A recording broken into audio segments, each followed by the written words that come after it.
well and having yourselves a fantastic morning this morning. We are here on Wake Up Call. We are still wearing orange. Why? Because, well, orange is one of my favorite colors. It's also a color that is very synonymous with my hometown. And Halloween just happened yesterday. I'm wearing my Salt City shirt.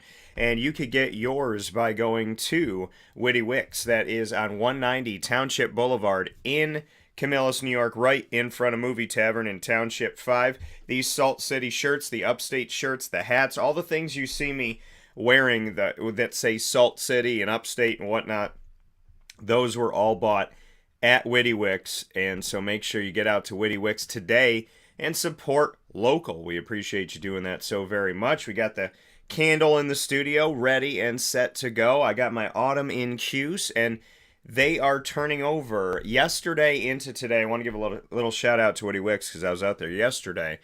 Make a note here. On Halloween, they typically close for the day because they spend the entire day transitioning the whole store into Christmas, holiday, winter wonderland season, right? Yesterday, they had so many people try to get in, knock on the door, and want to shop there that they had to stay open while they were transitioning. So I want to applaud the entire team at Witty Wicks, led by owner Aubrey. I want to thank everyone for the work that they put in, the effort that they put in, the enthusiasm, and trying to navigate changing over the entire store while helping customers, not wanting to turn people away, and at the same time doing something special for you. So it was all in service to you, right? It was to transition the store so that you had all these products that, for you to get for you and your family and for holidays and friends and girlfriends and boyfriends and fiancés and kids and whatever and neighbors and whatnot and your students and your teachers. So they're transitioning everything over at the same time they're serving you. Doing all of that within 24 hours, right? Trying to make it all happen, make it all come together. So I bring it up because my autumn and Cuse candle, we're going to start shifting over to winter and Cuse. So if you want one of these babies, you better go out to Witty Wicks and get it now. It smells so good. It's just perfect. And because it smells like autumn, it's got all those flavors and all that wonderfulness. So make sure you get out here. It was also the spotlight of our first episode in our new series, Aubrey and DT Get Witty, which brings you some comedy and brings you Witty Wicks products and what Witty Wicks is carrying in their store. So get out there and get the Autumn Cuse today. I said it smells like Blanche. I believe that. I'm a Golden Girl fan, so make sure you get out to Witty Wicks, get your Autumn and Cuse candle, and look at their Winter Wonderland that just shifted over on 190 Township Boulevard in Camillus, New York. Get out there today and all throughout the week. And we appreciate you supporting local there right in front of Movie Tavern. With that being said, we thank you for being with us on Wake Up Call with Dan Tortora, where sports meets that thing called life. You're tuning in every Monday through Friday from 9 a.m. to 11 a.m. Eastern Time on YouTube.com, Facebook.com, and MixLR.com, all / Wake Up Call DT. You're also with us on Facebook.com / LiveNowDT, and you're on WakeUpCallDT.com's homepage. So however you're connecting with the show, I thank you so much for tuning in, as always, to Wake Up Call with Dan Tortora, where sports meets life. And I want to thank you for just being incredible. Our social media presence has just doubled and tripled and 10 times and 100 times. I mean, it's been incredible the amount of response that we've gotten from all of you. And you know that I care about one person, right? Helping one person, getting out to one person. And we've been able to reach so many by the grace of God. And I can't thank you enough for seeing the show and clicking on it or reading a story on the articles page on wakeupcalldt.com or going to any one of our outlets and downloading our broadcasts and saving our broadcast, following our broadcast of Wake Up Call on Amazon Music, on Audible, on iHeartRadio, iTunes and Apple Podcasts, MixLR, Player FM, Podbean, Spotify, Stitcher, Podvine, TuneIn, YouTube, all by just searching Wake Up Call with Dan Tortora, or one word, Wake Up Call DT. YouTube has blown up in a massive way, and that is all because of you. So thank you for that, and thank you for everything that you do just by clicking subscribe. You know, it goes such a long way. So I want you to know that you don't go unnoticed, and you're massively appreciated. So thank you, thank you, thank you. With that being said, we're going to get into this beautiful, beautiful group that we have today. We're going to have a lot of fun on the broadcast, as we always do here on Wake Up Call with Dan Tortora, where sports meets that thing called life. So, inside of the Cafe Kubal studios, if you haven't been to Cafe Kubal, folks, get your tush tush out there. I don't know why I said tush tush. I wanted to, and I did it. But make sure you get out there today and support local. Cafe Kubal is on 3501 James Street, 324 West Water Street, 401 South Salina Street in Syracuse. They're also on 343 Fayette Street in Manlius. You can't miss it. The giant behemoth of a brown stripe building. I call it the Manlius Welcome Center. You literally see it where all roads converge into Manlius. It's a giant brown stripe double-decker cafe. You can sit upstairs. It's incredible. We broadcast upstairs, so really, really cool stuff at Cafe Kubal out in Manlius, and on their drive-through location, on the corner of Route 11 and Taft Road at Sweetheart Corners, near so many things. Cicero, Liverpool, the highway, minutes from the mall, from downtown, from the airport, corner of Route 11 and Taft Road, centrally located drive-through right at Sweetheart Corners. So get yourself out there today in North Syracuse, and thank you for doing that. Inside of MonPosPopcorn.com's What's Poppin', we're going to start the show off today with Turnell Sims is going to be joining us, and I love that Johnny chose today to listen to Tush Tush. So get your Tush Tush over that. You know, it's funny, Johnny, I thought about you when I said that, because there's just certain things that you think about members of your family, and you know, and that I was like, Johnny would appreciate that, and here he is appreciating that, so that's kind of cool. Well, it's very cool. Tom Bonus is going to be joining us for a bonus, pun totally intended, Dolphin Dive. So a bonus Dolphin Dive episode with Tom Bonus, the head coach of Lemoyne Soccer for men, on the men's side of things, Lemoyne men's soccer at Lemoyne College, right there on Salt Springs Road here in Syracuse, New York. So very, very excited to be able to share some bonus time with Tom Bonus. He's going to be joining us to speak on his team moving forward in the NE10 Playoffs. They got into the playoffs, 7 seed. They won. They have a game tomorrow, and we'll be talking with him this morning about that. Then we're going to jump into my conversations with these two gentlemen, Stephen Clark and Turnell Sims. Stephen Clark first, and then Turnell, so I should probably flip-flop these for you folks so we don't get confused, as this is your lineup in order, as I always tell you. So Stephen Clark's going to be joining us first, and he is an interior defensive line alum for Syracuse. Turnell Sims, an offensive tackle alum for Syracuse, and Turnell part of the 1987 undefeated team with Rob Drummond that Rob and I always talk about. We'll round out the show with the ingredients to success, proudly presented by the wonderful people at Avicolli's on the corner of Route 57 and Wetzel Road in Liverpool, New York. Make sure you support local at Avicolli's every Tuesday through Sunday. Lunch, dinner, and drinks, and as always, drink responsibly. So, with that being said, we're going to jump into our all-new and bonus edition of the Dolphin Dive.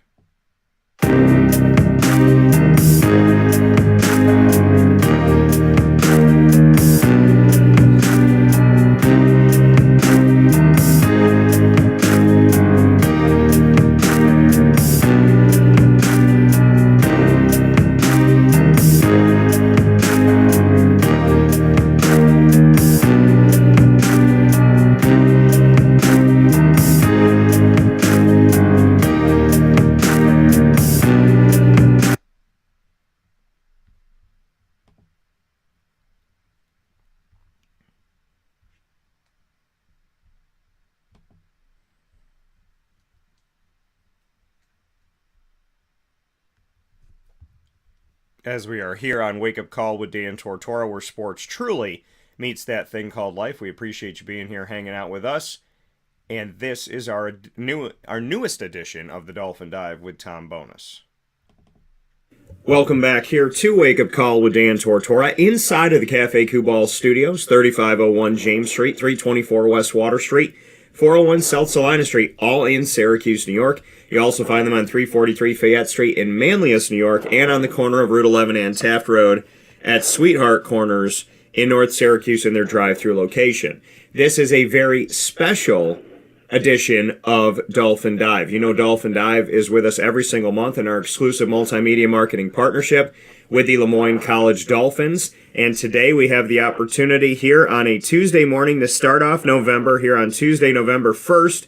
As we start a new month, there's new life for the Moyne Dolphins men's soccer team as they move forward here in the playoffs. They have a game coming up in the NE10 tournament with Avicolli, which will be this Wednesday, November 2nd at 7 p.m.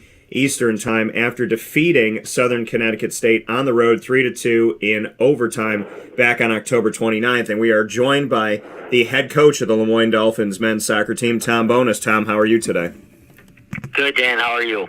Doing very well. And Coach, you know, you and I discussed it off the air and talked about it on the field as well, that, you know, this team has been doing some good things late, and I know you've had a bunch of ties this season up to this point, 5 ties this season, but we see toward the latter end of the season you got a victory over Avicolli, who you're going to see in just a day here, and you had a victory over St. Anselm at home on Senior Day. Just what you can say about those 2 victories, winning 2 out of 3 to round out the regular season.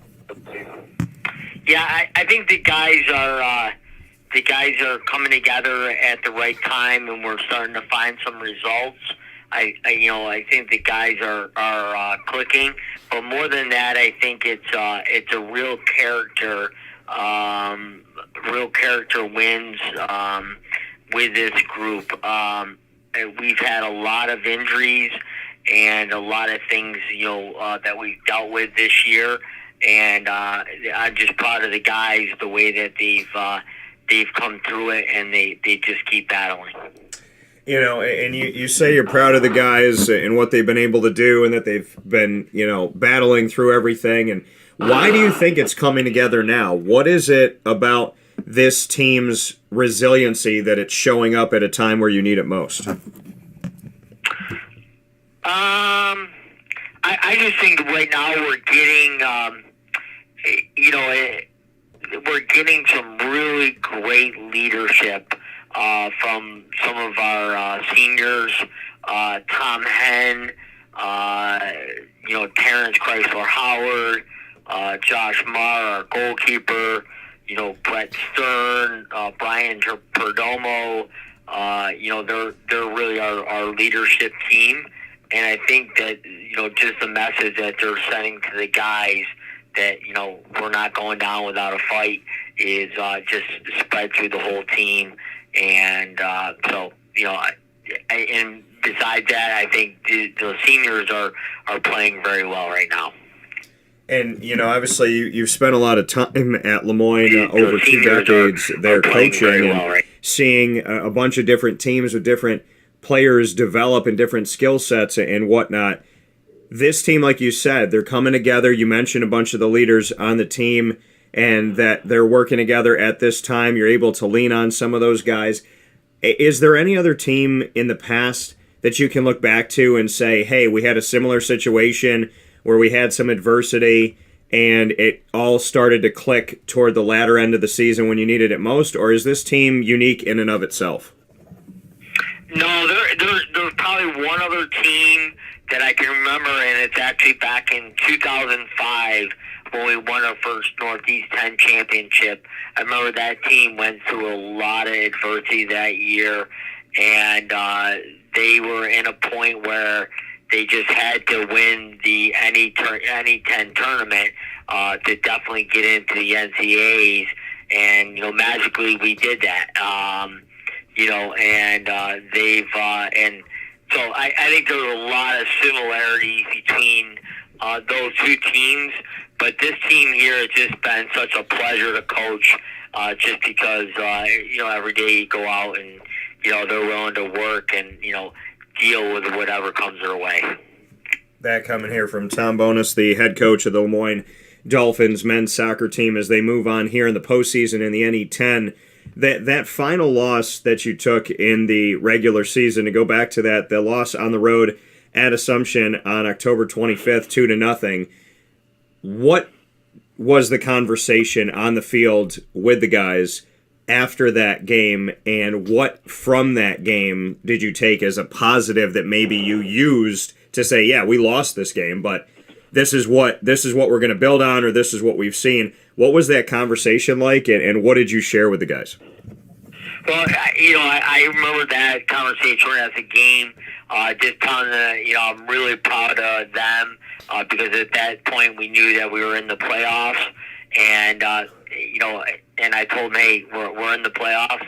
Let's make the best of it. It's a 3-game season, and so far they've done that with our win on Saturday, and hopefully we can get a great result on Wednesday too. Coach, we spoke right at the beginning of the season before you had played a game about the importance of the retreat that you took with the team. Not only the importance of the retreat, but the fact that you got to be a part of it when you have somebody from Army West Point step up and lead it, so you could literally be arm in arm with your student athletes. When you look back to that, we spoke about what it could do for this season, and now we're seeing where we're at. Has that retreat and that time together away from everything, has it paid off dividends, and is it helping right now? Absolutely. Matter of fact, me and my assistant were just talking about that on Saturday after our game, and we said, the things that we learned at the retreat and the team learned, they've taken, with them, and they've applied it to the team, all year, and especially now, because we've had, so many injuries, and so many injuries, and our backs have been to the wall. Their retreat was definitely a huge part of our success this season. And seeing Southern Connecticut State in this first game that you had in the NE10 tournament here for men's soccer, when you go up in that matchup against them and get the victory, the time that you had faced them before was not that long ago. It was earlier in October, back on October 1st, when you were on the road at Southern Connecticut State as well, tied the game 2-2. What was the difference between those two games, and what did you take away from that first outing against Southern Connecticut State that helped you get the decision this time around? I think I think the first time we played them and we tied them 2-2, we absolutely battered them. We just did everything right that day, except winning the game.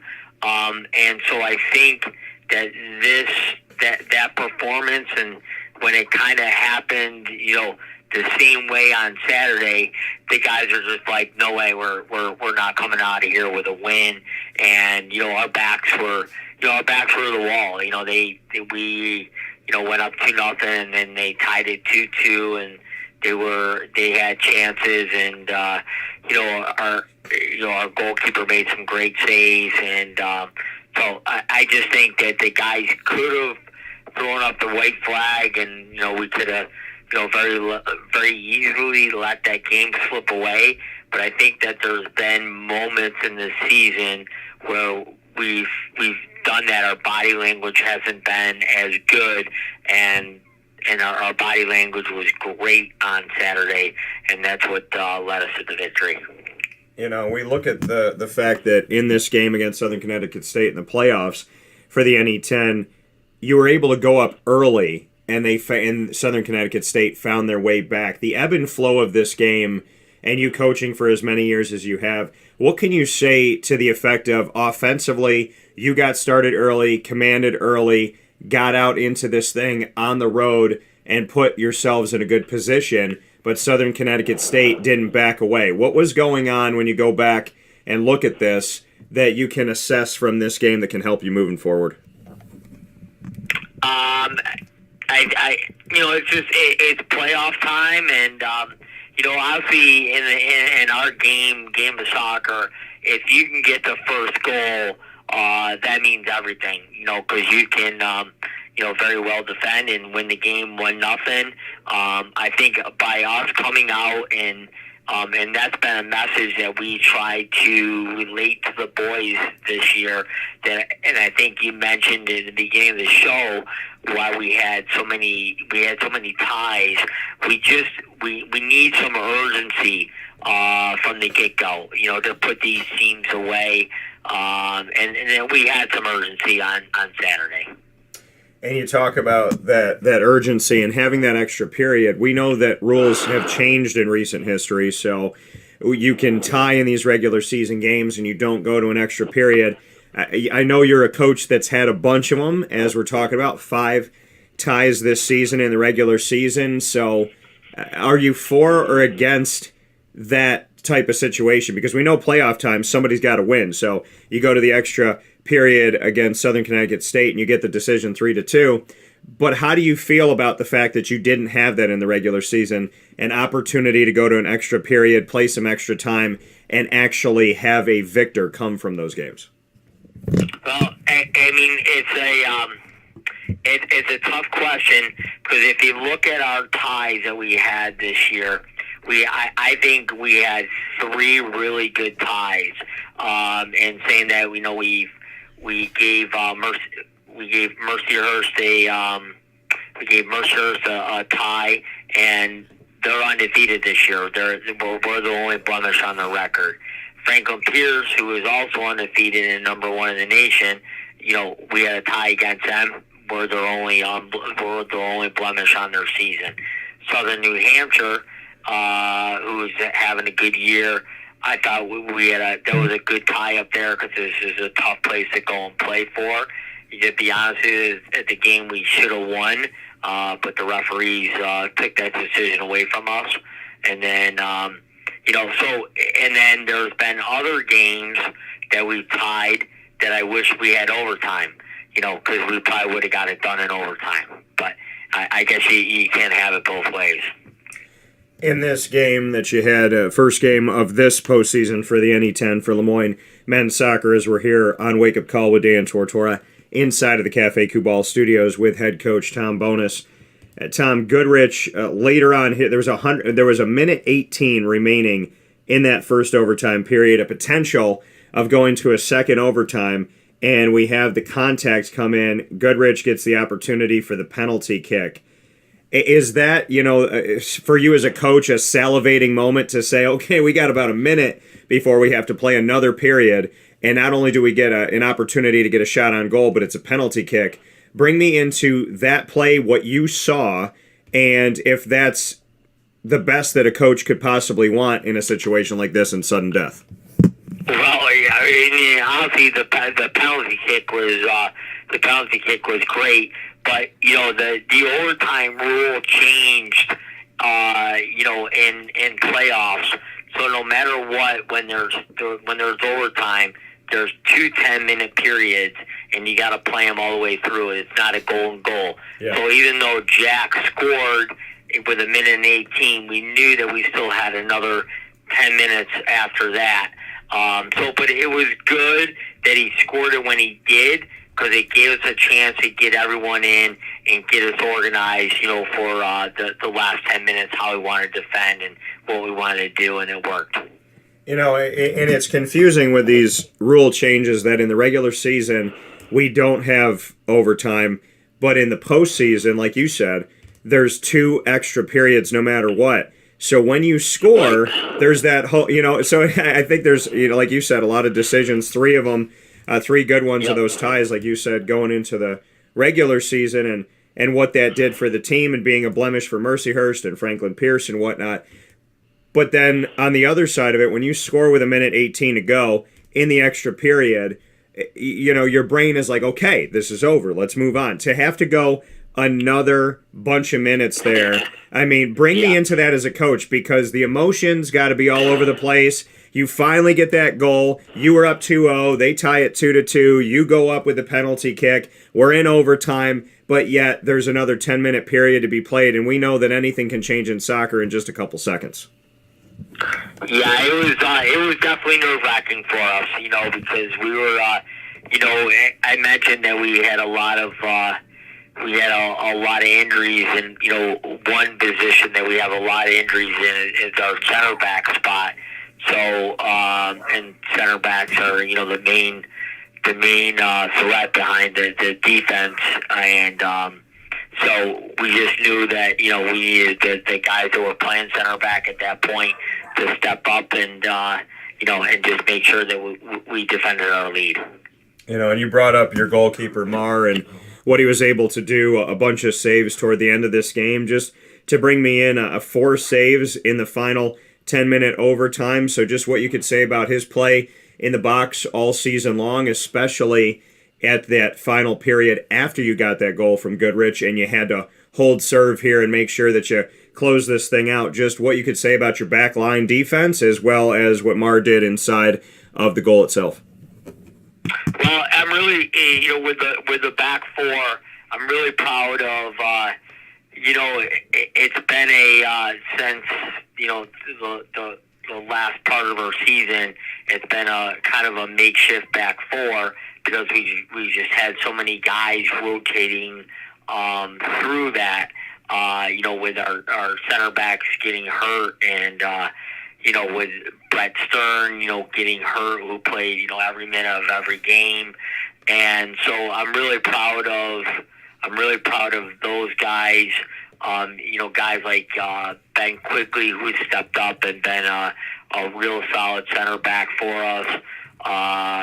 And we had Dave Bozak come in and play right back for us on Saturday. Jack Goodrich has been solid. And then obviously Josh, our goalkeeper, has been exceptional. The last few games here, he's really standing on his head and making some saves. And so now we look forward to the game that's coming up this Wednesday, a day from the time we're speaking here on November 1st. So this Wednesday, November 2nd, as I made mention of earlier, at 7 p.m. Eastern Time, you'll face off at Adelphi in Garden City, New York. Bring me into this matchup against Adelphi. I know that you had them just a few days ago, back on October 19th, also a Wednesday. Had them at home at Ted Grant Field, defeated them 3-0. So what can you take from that game moving forward? I know it's playoff time, like you said, so things are going to feel different and look different and whatnot. But from that game that you had, the match you had against Adelphi, and what you've learned about them going into this matchup, knowing that they're the ones that stand in front of you, and a continuation of this postseason, hopefully into the NCAAs as well. Well, no matter what, we know Adelphi is a good team and a good side, and obviously we had a good result against them a couple weeks ago, and so we're not taking anything for granted, and we just know that we got to, guys, we got to work hard, we got to, grind it out, and it's going to be a tough ask, down there, but definitely one we can get if we show up and we're ready to play. That coming from Tom Bonus. Tom, final word here. What you learned most about your team in this last game? Say that again, Dan? What you learned most about your team in this last game when you had an opportunity to let that victory marinate against Southern Connecticut State as you step forward. Biggest notes that you have written on that, pad of paper that's on your desk in the office. What are those bullet points that you're taking into this next one? Yeah, I just think the willingness to work, to grind it out. We had told the guys about 4 or 5 games ago that we needed to. That's what we had at this point. We had to just grind it out and find ways to win, and and we're doing that. So that's something that I've been really proud of the guys about. Moyne men's soccer head coach for the Dolphins, Tom Bonus. As the team moves forward here in the postseason, an opportunity this Wednesday, November 2nd, on the road at Adelphi at 7 p.m. Eastern Time to keep their postseason hopes alive. I could tell you from being on site at Ted Grant Field and from talking with you throughout the season, as well as your student athletes, I'm very proud of the representation you've brought to Central and Upstate New York, to Lemoyne College, and I am so happy to see this team fighting the way that they are. So congratulations to you. I know there's more work to be done, but thank you for the work that you've done, Coach, and my best to you this week. Okay, I appreciate it, Dan. Thank you very much.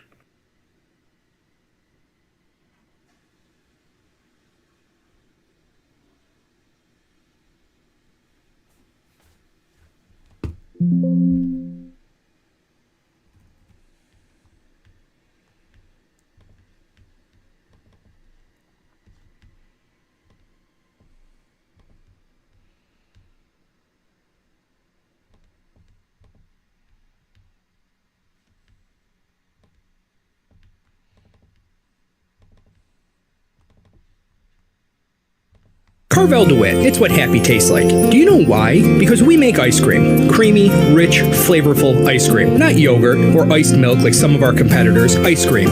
Fresh, by hand, daily. For the calorie conscious, we have something new for you. Our new Carvelite. Same great flavor, creaminess, and texture of our regular ice cream with only 35 calories an ounce. So whether you want an ice cream cake, flying saucer, dasher, carvalanche, hard or soft ice cream, we will satisfy your craving with our fresh, handmade regular or new Carvelite ice cream. Carvel DeWitt. It's what happy tastes like.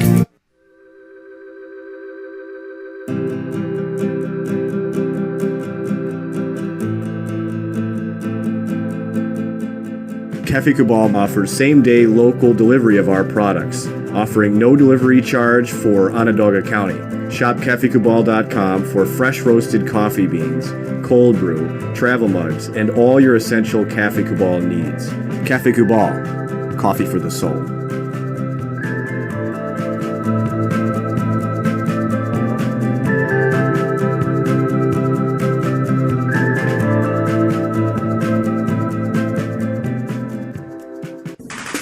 The Wildcat Sports Pub in Camillus, New York is located on 3680 Milton Avenue in the Home Depot Plaza. It is your family-friendly sports bar and restaurant. Folks, some sports bars aren't family-friendly. Some family-friendly restaurants are not sports bars. The Wildcat Sports Pub in Camillus, New York is proud to be both.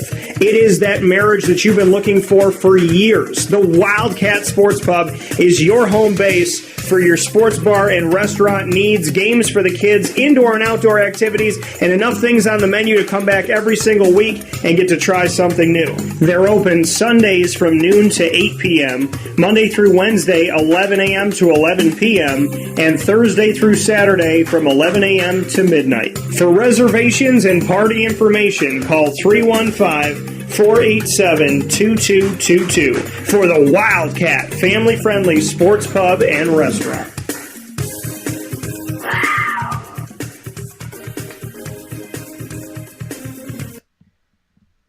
Welcome back here to Wake Up Call with Dan Tortora inside of the Cafe Kubal studios, hanging out with you where sports meets that thing called life. I hope you're having yourself a great morning this morning, always staying safe and being good to each other, so hopefully all is well on your end. If it's not, we're going to make it better. If it is, we're going to make it better. I mean, that's what we do here on Wake Up Call with Dan Tortora. Positivity and bringing people together is what we're all about. And I always thank you for being with us every Monday through Friday from 9 a.m. to 11 a.m. Eastern Time, where sports meets that thing called life. You're here with us on YouTube.com, Facebook.com, and MixLR.com, all / WakeUpCallDT, and on WakeUpCallDT.com's homepage, Facebook.com / LiveNowDT. And, of course, once we go live, you can go find us in a bunch of different outlets as well. So plenty of ways to find Wake Up Call, and we're happy for any way that you find it, live as well as once we archive the show. So thank you for that. And with that being said, inside of MonPawsPopcorn.com's What's Poppin', it's time to get into our next conversation of the morning, and that is with Stephen Clark, interior defensive line alum at Syracuse University. Stephen Clark, somebody who is no stranger to the broadcast. We talked through his recruitment, his entire time at Syracuse, once he transferred out, and since then. So Stephen is a perfect example, as I always tell you, that when you're going through your recruitment, wherever you go, from your recruitment to where you end up to after that, if you play in the NFL, if you do something else, if you go play in one of the other leagues, whatever goes on, you're always welcome on the show, and Stephen is an example of that, and I hope he feels that as he has become a friend and is always welcome here on Wake Up Call with Dan Tortora, because I like talking with good people. So with that being said, Stephen Clark joining us here inside of the Cafe Kubal studios, where sports meets that thing called life, and it makes me very happy to be able to say this. Steven, how you doing this morning? Oh, I'm good, Dan. Thanks for having me on. I really appreciate it. It's always fun to come and talk to you and kind of talk about life and sports and, of course, the great Syracuse football, man. I appreciate it. Yeah, man, always happy to have you here. And so I got to ask you, now I dressed up for Halloween as Star-Lord, as we were talking about off the air. Did you dress up yesterday, and are you somebody who gets into Halloween or no? Honestly, I'm not. I had this big plan, honestly, of throwing a nice little Halloween party. Wanted to dress up as Halo Master Chief. Looked at all the good costumes for that, about $500-$600, and I just could not get myself to pull the trigger on a costume that expensive. So he decided against it. I just dressed up as a lumberjack in flannels and called it a day. All right, well, you know what? I can respect it, and you know, I mean, the thing is, these costumes are so expensive, so it's funny, you know, I put on my costume for Star-Lord, and the jacket really makes it what it is, and I told people, I found that jacket at a thrift shop for like 14 or 15 bucks, which is so Star-Lord of me, right? So Peter Quill of me, and so I found it there. And now you see these costumes, and it's like, oh man, yeah, you can get the Star-Lord trench coat for $200, and you know, and I got my jacket for like $14 or $15. The other funny part of it is, I had my whole costume set up. I have the orb from the movie and everything. So I have all, and it turns on and it lights up and it's metallic and it's heavy. It actually feels like it would feel in the movie, like when he drops it. So on my hip, I had the finishing touch, which was a Walkman. And the Walkman has batteries in it from like 20 years ago that I put in as a kid, and probably more than 20 years ago. And this is proof that things made in the past are better. My Walkman still works. I've dropped it a bunch of times. My Walkman still works, and the batteries that I put in like 115 years ago still work. So as we walked around yesterday, I turned on my Walkman, pulled up my antenna, and played music. And God being the God that He is, the first song that came on, it sounded so Guardians of the Galaxy. It was insane. And they're like, "Oh, you got a Walkman?" I said, "Yeah, this is my Walkman because I'm 100 years old." So I mean, that's insane. Yeah, so I actually had the Walkman. I didn't have a fake one made or a remastered one, or you go to Target now and they make those Walkmans look like no. I had a yellow Walkman, was my original. I had a cassette tape one, and then I have this blue chrome one that I have, and now that I dropped it yesterday, it's got a couple scratches on it, which is also very Star-Lord of me. So I feel like this is a costume I might have to rock at random points throughout the year, just because I don't know, I feel like it's a chick magnet. I could be wrong, but I think it'll work. Oh, when you have something like that, you have to. I mean, with the old Walkman, they honestly don't make anything nowadays like they used to back in the day. That's what sucks about kids growing up these days, man. They're used to everything breaking and getting all the new things. Every 2 years, new iPhone comes out, they get that, you know. They don't make them like they used to.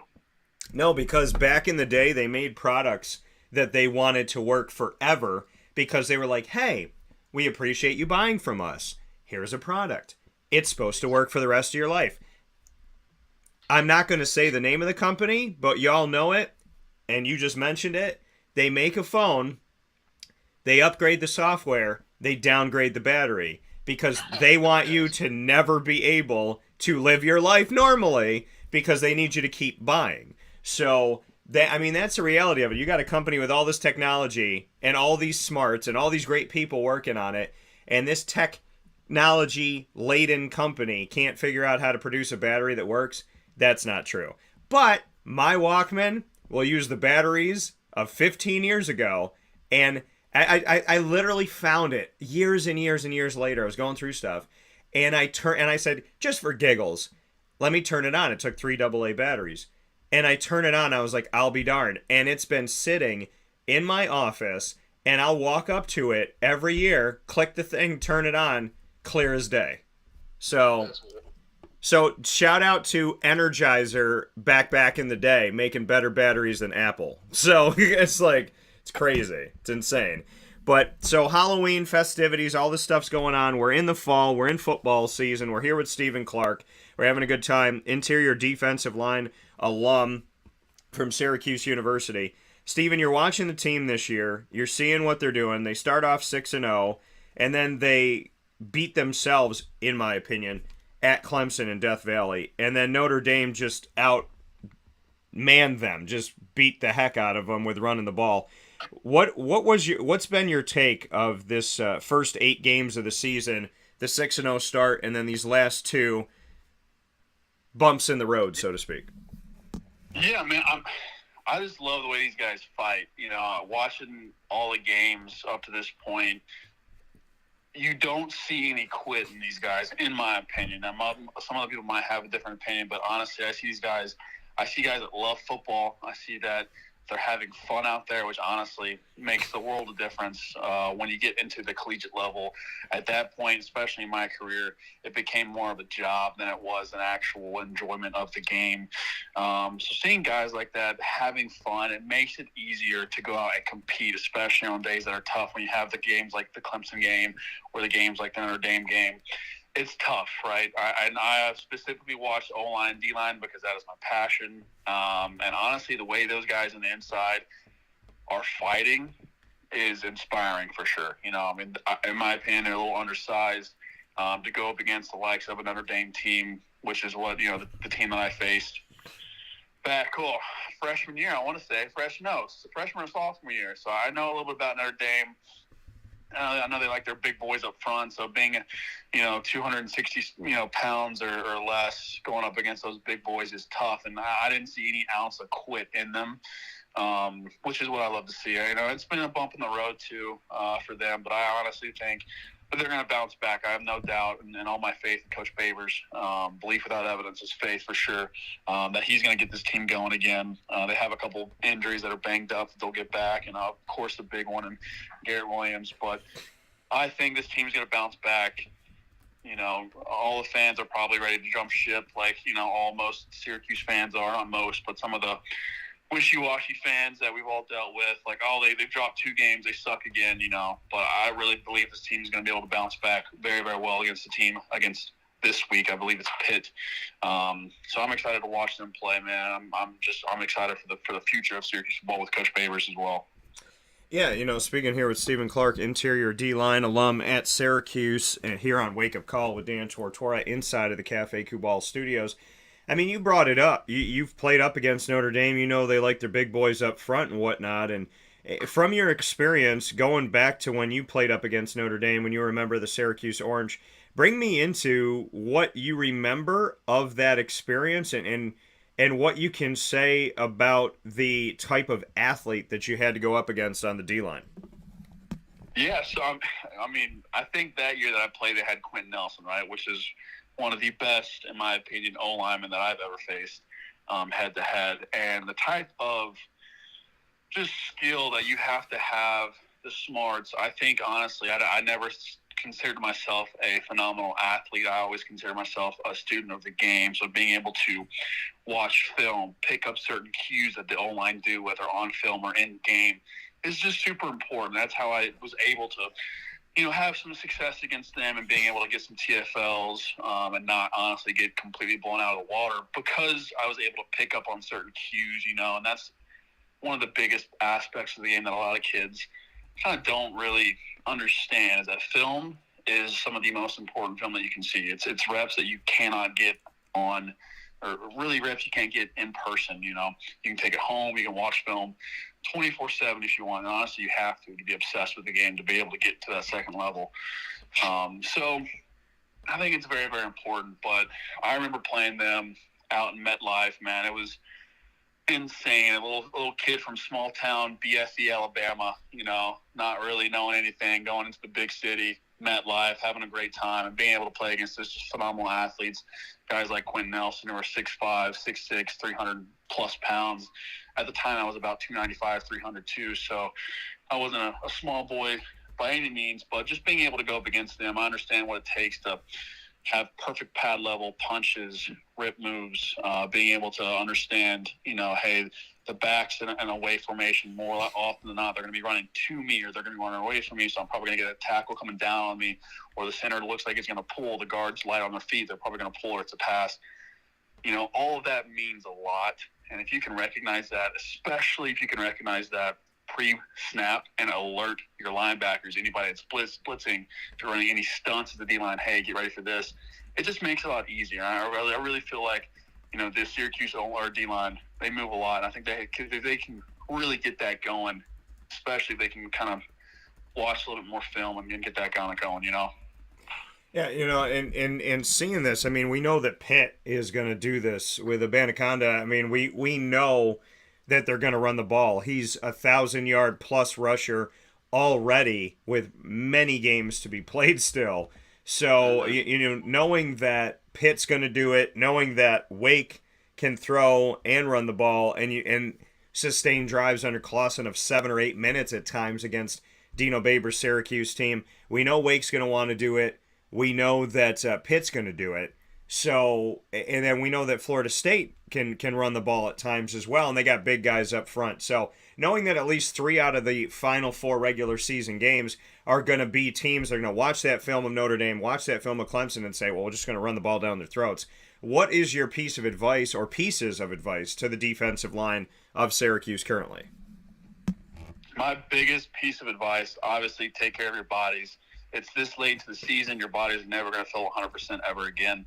So being able to take care of your bodies, that means doing the right things off the field is very, very important. I know it's Halloween. I've been at Syracuse. I know how the party scene is. Staying away from that is vital, especially if you want to be feeling good for those games that are going to be, honestly, a grueling grind fest. I mean, this part of the season is always a grueling fest. It's very, very important to do that. But also film. Film is very important. Getting extra mental reps in. Talk to Coach E. I love that man to death. Coach E will get your body right. He'll get you ready, taking care of your body, but also film work is very, very important. And just understanding the nuances of the game. If you can pick up on certain keys, either from film or during game, it's going to make a world of difference. It'll make a difference because you can relate to your coach. It's like, hey, coach, every time they're in this formation, say it's a wing back or, backs offset to your right, if I'm a nose guard, I know they're on kind of like a 3-4 kind of defense, but if I'm a nose, I'm shaded to one side, I know for sure that the center is going to have to come back to me. It makes my hand placement better. It makes my feet a little bit different. I'm going to be more honest because I think they do more of a tilt. I'm tilting towards the nose or the center a little bit. My biggest thing is I know he's coming at me. I'm punching with my offhand, trying to get his shoulder turn, ripping through, getting that gap, exploding the play. Nose guard, if you can take up 2 guys on the O-line, let your linebackers, especially Mikael Jones, the dog that he is, free and get and be able to flow into those gaps. No matter what they do, we'll be able to stop the run. I fully believe it. I don't care if you're undermanned or not. I really think that, especially with these guys, hard, and if you can just play smart, it'll be definitely doable. Not going to be easy. Nothing's ever easy, especially in college football, but it'll be 100% doable. When you hear about, this guy's undersized and this, that, whatever, there's 2 things that frustrate me that I've heard. And I know that, we talk about Kayvon Darton and whatnot, playing on the inside, and he had been playing in rotation at tackle for Syracuse this season. And then when Terry Lockett went out for the season, Kayvon has to step up. Well, I did a one-on-one with Kayvon, and we talked about the fact of him being a preferred walk-on. He didn't have a scholarship coming into Syracuse. He's worked his way. He's fought his way to get into the 2 deep and then to get in rotation and then to, be the guy that they trust to start when Terry Lockett goes out and it's next man up. You talked about him being undersized, but I would love for you to, with you being an interior lineman and having your time at Syracuse and him as well, just what you see from him that he does well and he does right. And then the other part of it, which is a more broad paintbrush, is I realized how spoiled I am that when I'm at the Dome, I don't have to listen to the commentators. And I say that because I take my job very seriously, as you know, and it's 19 years that I've been a broadcaster this month. So looking at what I've done as a commentator, broadcaster, when I'm doing play-by-play, color, whatever's going on, even if I love the team, I'm very impartial because I believe you have to be. I grew up in Syracuse. I've watched Syracuse all my life. If I was commentating a Syracuse game, I'm going to talk about what Syracuse is doing right, what Notre Dame is doing right, back and forth, because I find it a cardinal sin to be somebody who's just up someone's tush.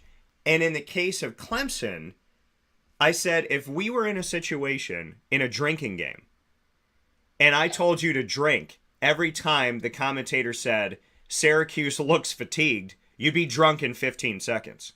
So I would love to get your thoughts on Kayvon Darton and what he does right, and I would love to get your thoughts on commentators basically saying, you know, this Syracuse team is essentially too weak and not prepared to play these games. Because hearing fatigue over and over again, knowing you guys and caring about all you guys as you know I do, it really genuinely made me want to shut the audio off and just watch the game in silence. No, I definitely understand that. But, I mean, dude, Kayvon, in my opinion, I love the guy. I love the way he plays, especially no one really, in my opinion, and the way I've kind of felt it, at least on the outside, everyone thinks that walk-ons are just awful. I don't believe that at all in my heart, especially when you realize kind of what it means to be a walk-on. You come into a program, you're paying for school, you're going through all the tough, rough things with fall camp, going through it, the grind of everything.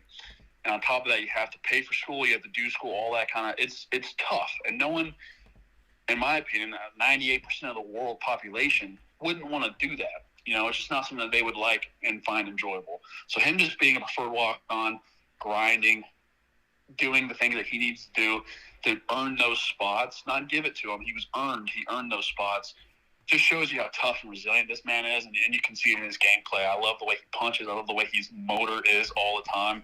That's one thing that, you know, if I was to be a coach looking and recruiting kids, motor is the most important thing to me, motor and coachability. If the kid is always running for the ball, if the kid is always trying to make a play, always trying to do the right thing, I can get behind someone like that. You know, like I can trust him, and if I was still playing with him right now, I would 100% trust him to have my back. I don't care if he's 200 pounds. You know, I know he would be there. I know he would be doing the right thing. And that's kind of why I love the kid. I think he's a fantastic player.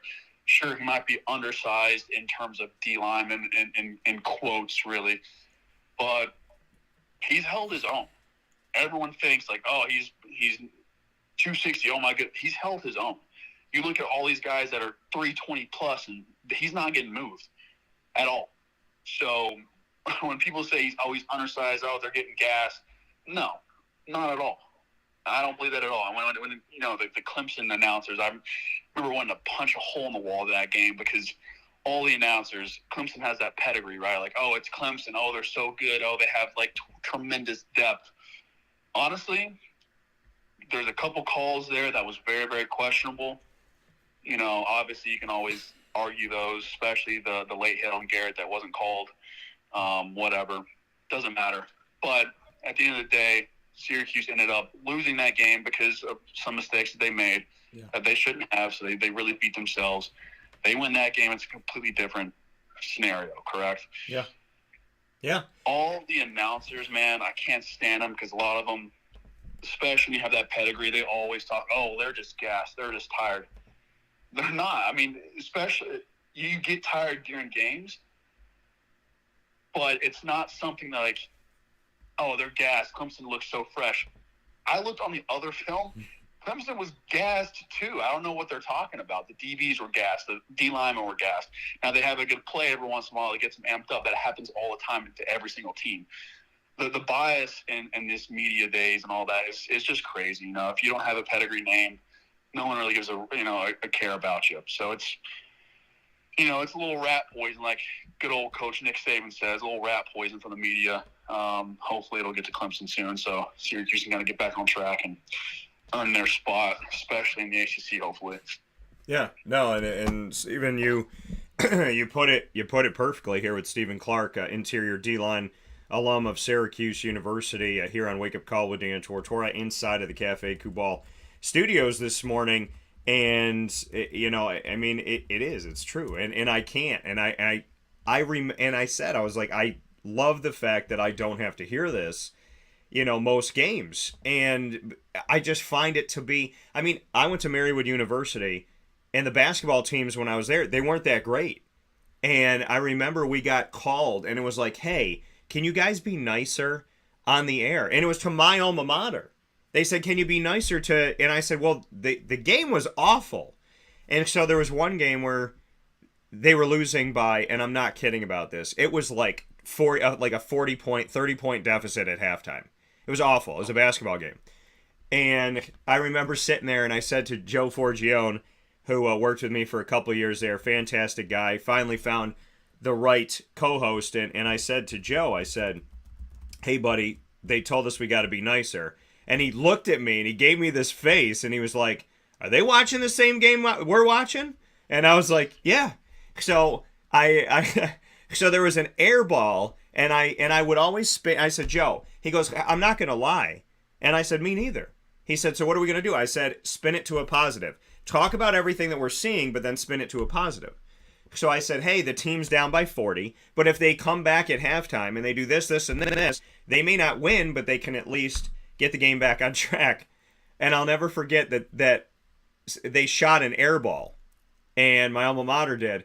And Joe goes, that was really far away from the basket, but the spin on that ball was incredible. So, like, I remember going back to those videos, and even then, it's like, this is your alma mater, and they're like, oh, be nicer. And I was like, play better.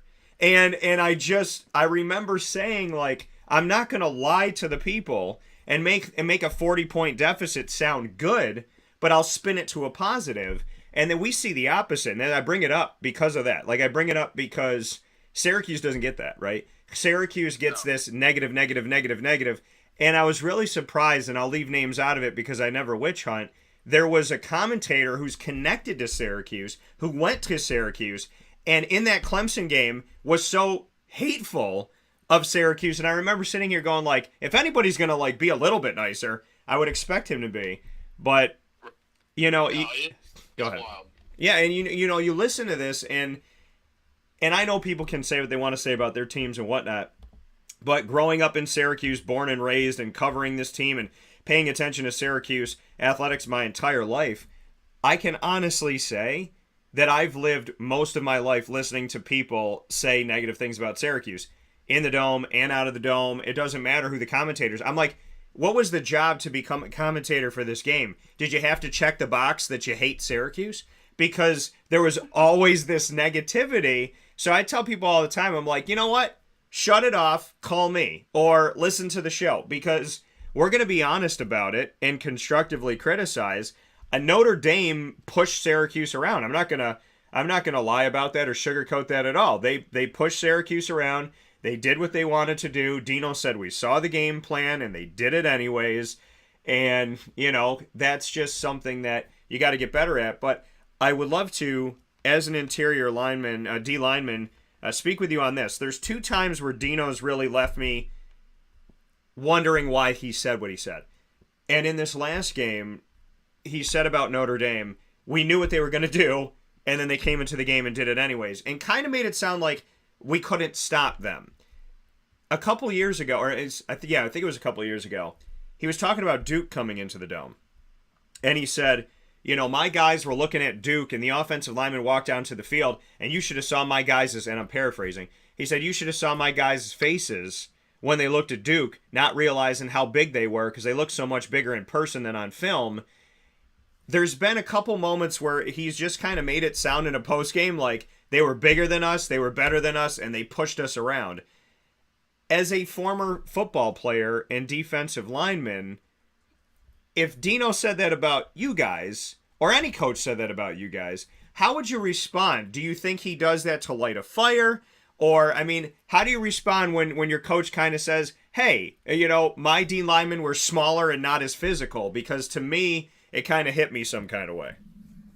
Yeah, honestly, it's happened before. I've been a part of groups that we got pushed around, and the coach said that about it. And honestly, you can have 2 different reactions to that as a player. you can either say, oh, screw the coach, he's only talking about like whatever, or you can take accountability for what happened. Film doesn't lie. Yeah. And say, no, you're right, I got completely just bumped out of the club. So I am old school or old fashioned. That's the way I was taught, the way I was raised. If I messed up, I messed up. The coach has honestly absolutely every right to say that we got outplayed. At the end of the day, the D-line did get outplayed. They got pushed around a lot against Notre Dame. As a D-line group, they have to take that criticism and be able to absorb, look at the game film, understand why they did certain things. You can look every single bit of the game film. You can look and see my feet weren't set. I didn't place my hands right. I stopped moving my feet, so I got bumped out of the club.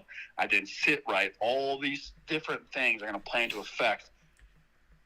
And they have to be able to look at the film unbiased, understand that I messed up, I need to be better, and continue to work for it, right? I know it's during season and it's going to be hard to kind of fix big adjustments, but the small ones make a massive, massive difference. It's like the snowball effect. You can't make a massive snowball without first getting one drop of snow. So it's a big, big thing that you really need to kind of understand as a D-line group, take that criticism, and then just keep going forward. You know, it's one of the things that I remember as just being in part of, you know, that awful, what was it, 3-9 season my freshman year, or was it 4-8, one of the two freshman year, and being completely humiliated in some games, especially against Clemson, 55-0 my sophomore year. You have to be able to look at those games and not get personally attacked by what the coaches say, because they're not really attacking you. They're attacking the gameplay and how you played. Yeah. Just to make you better. I always told players, especially when I was at Western, being a student coach after I got disqualified the second time there, saying, if I don't talk to you, if I'm not on your butt all day, every day, if I'm not actually and actively coaching you, then you should have worries, because that means I don't care about you. I've given up on you because you're not listening.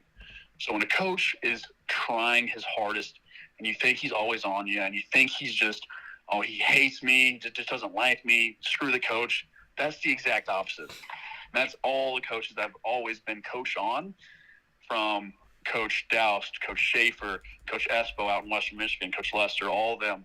If they're on you, it means they care about you, it means they love you, and they know that you have so much more potential than what you're currently putting on film. And it's honestly quite embarrassing that you put that on film and you need to fix it, right? That's how I see it. Some players, especially in today's age, probably won't see it like that. They'll be like, oh, the coach hates me. He doesn't know what he's talking about, whatever. If game plan sucked, you know, he didn't put us in the right position to win, all this kind of stuff.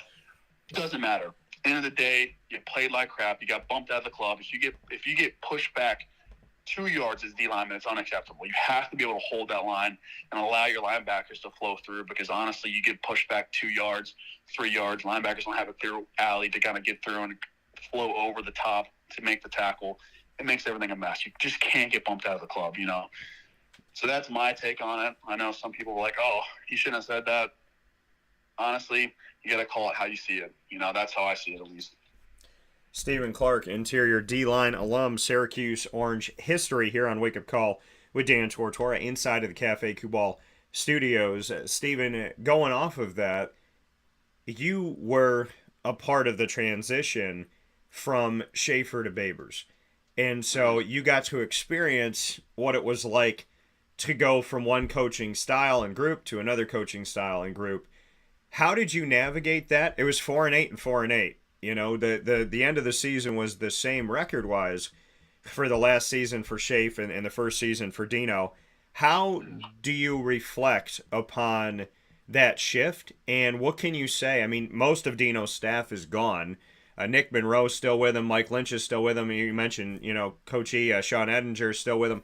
But beyond that, it's and the Wiki family as well are still there. But beyond that, offensive coordinator, defensive coordinator, special teams coordinator, the coaches under the coaches, those coordinators have all shifted. They've all changed, sometimes multiple times.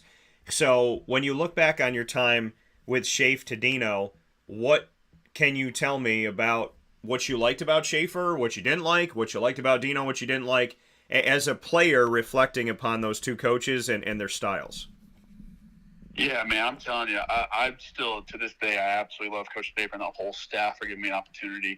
I really think they were honestly did a little dirty by that new AD coming in, firing him, hiring someone else, and then leaving. But, I won't get into that. I think it's, kind of whatever. But the difference between the two coach staffs is going to be drastic. It's just the style that they were at. Schaefer is a massively defensive-minded guy, which is why I love them. It's one of the reasons, honestly, why I chose Syracuse. Just because our brains are the exact same. We love to be physical. We love to just inflict as much pain as possible on our opponents. So going into talks with him, especially in recruitment, kind of drew me to that. And honestly, a decision came to me after he got fired of, do I transfer out? Or since I didn't redshirt, I still have that redshirt year, I'd be able to still play 3 years. Or do I stick it out with this coach, see how things go, and kind of go from there? And ultimately, obviously, I did stick it out, but I transferred after I got disqualified. So being able to see both sides, I love Coach Babers. I love what he's doing. I think the coaching changes that he made were necessary, especially when you don't have these good seasons. And you can tell, too, being 6-2, they are ranked. They've been up as high as number 14 in the poll this year. He's made the right changes, both on his staff, to be able to get the players that he wants, the scheme that he wants, and to make Syracuse a good football team again. Just the difference of coaching ways that they are, though, is just drastic. I just remember going from not really running a whole lot in practice. As I say, a whole lot. We ran a lot under Schaefer, but it wasn't as much as Coach Babers when he first got there. And that up-tempo offense with Coach Lou, all of it was drastically different. So learning the two different styles was a lot of fun for me. But the whole one's better than the other, I really think you give Coach Schaefer enough time to actually get his players developed. He was just a head coach there for, 3 years before?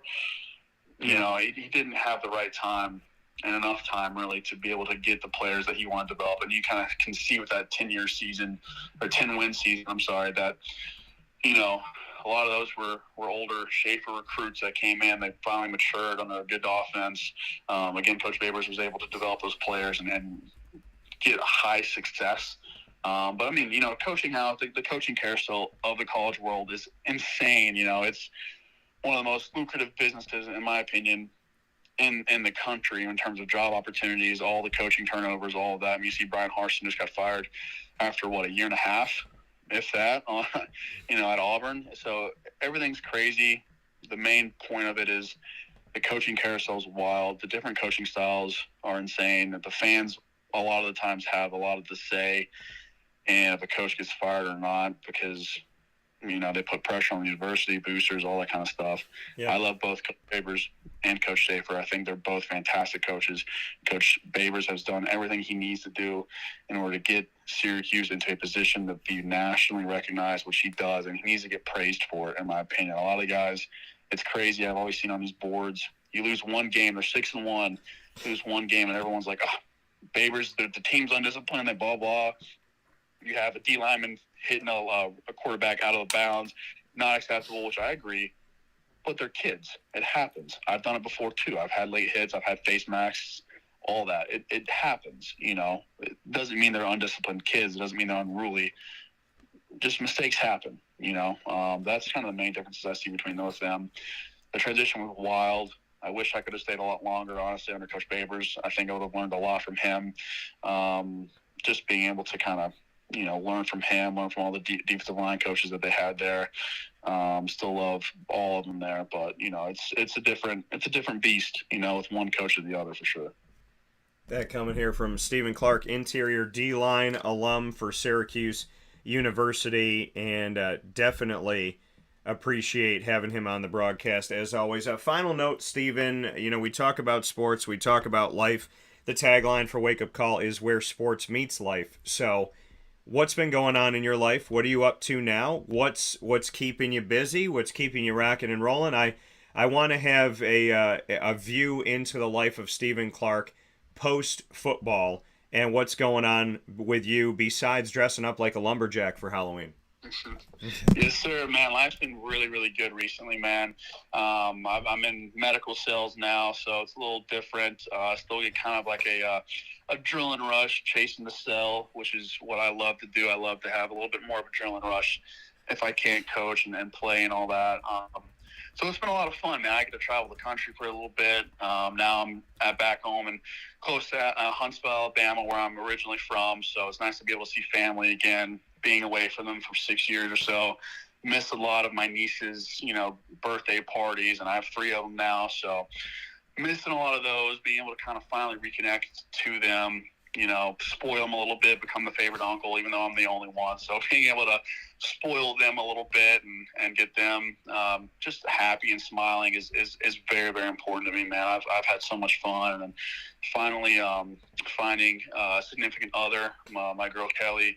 It's been fantastic meeting all of her family and all that. So everything's kind of clicking for me, man. God's been blessing me. I cannot thank him enough.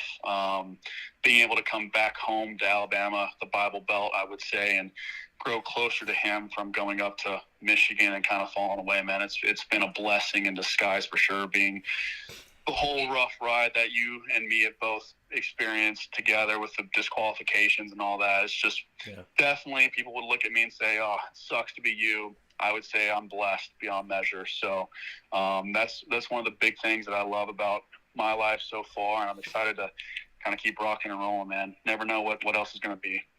Yeah, no, and I love that, and I love your faith, and I love turning that adversity into. I tell people all the time, without adversity, I know none of us want to go through it. We don't want to talk about whatever, but without adversity, you don't grow.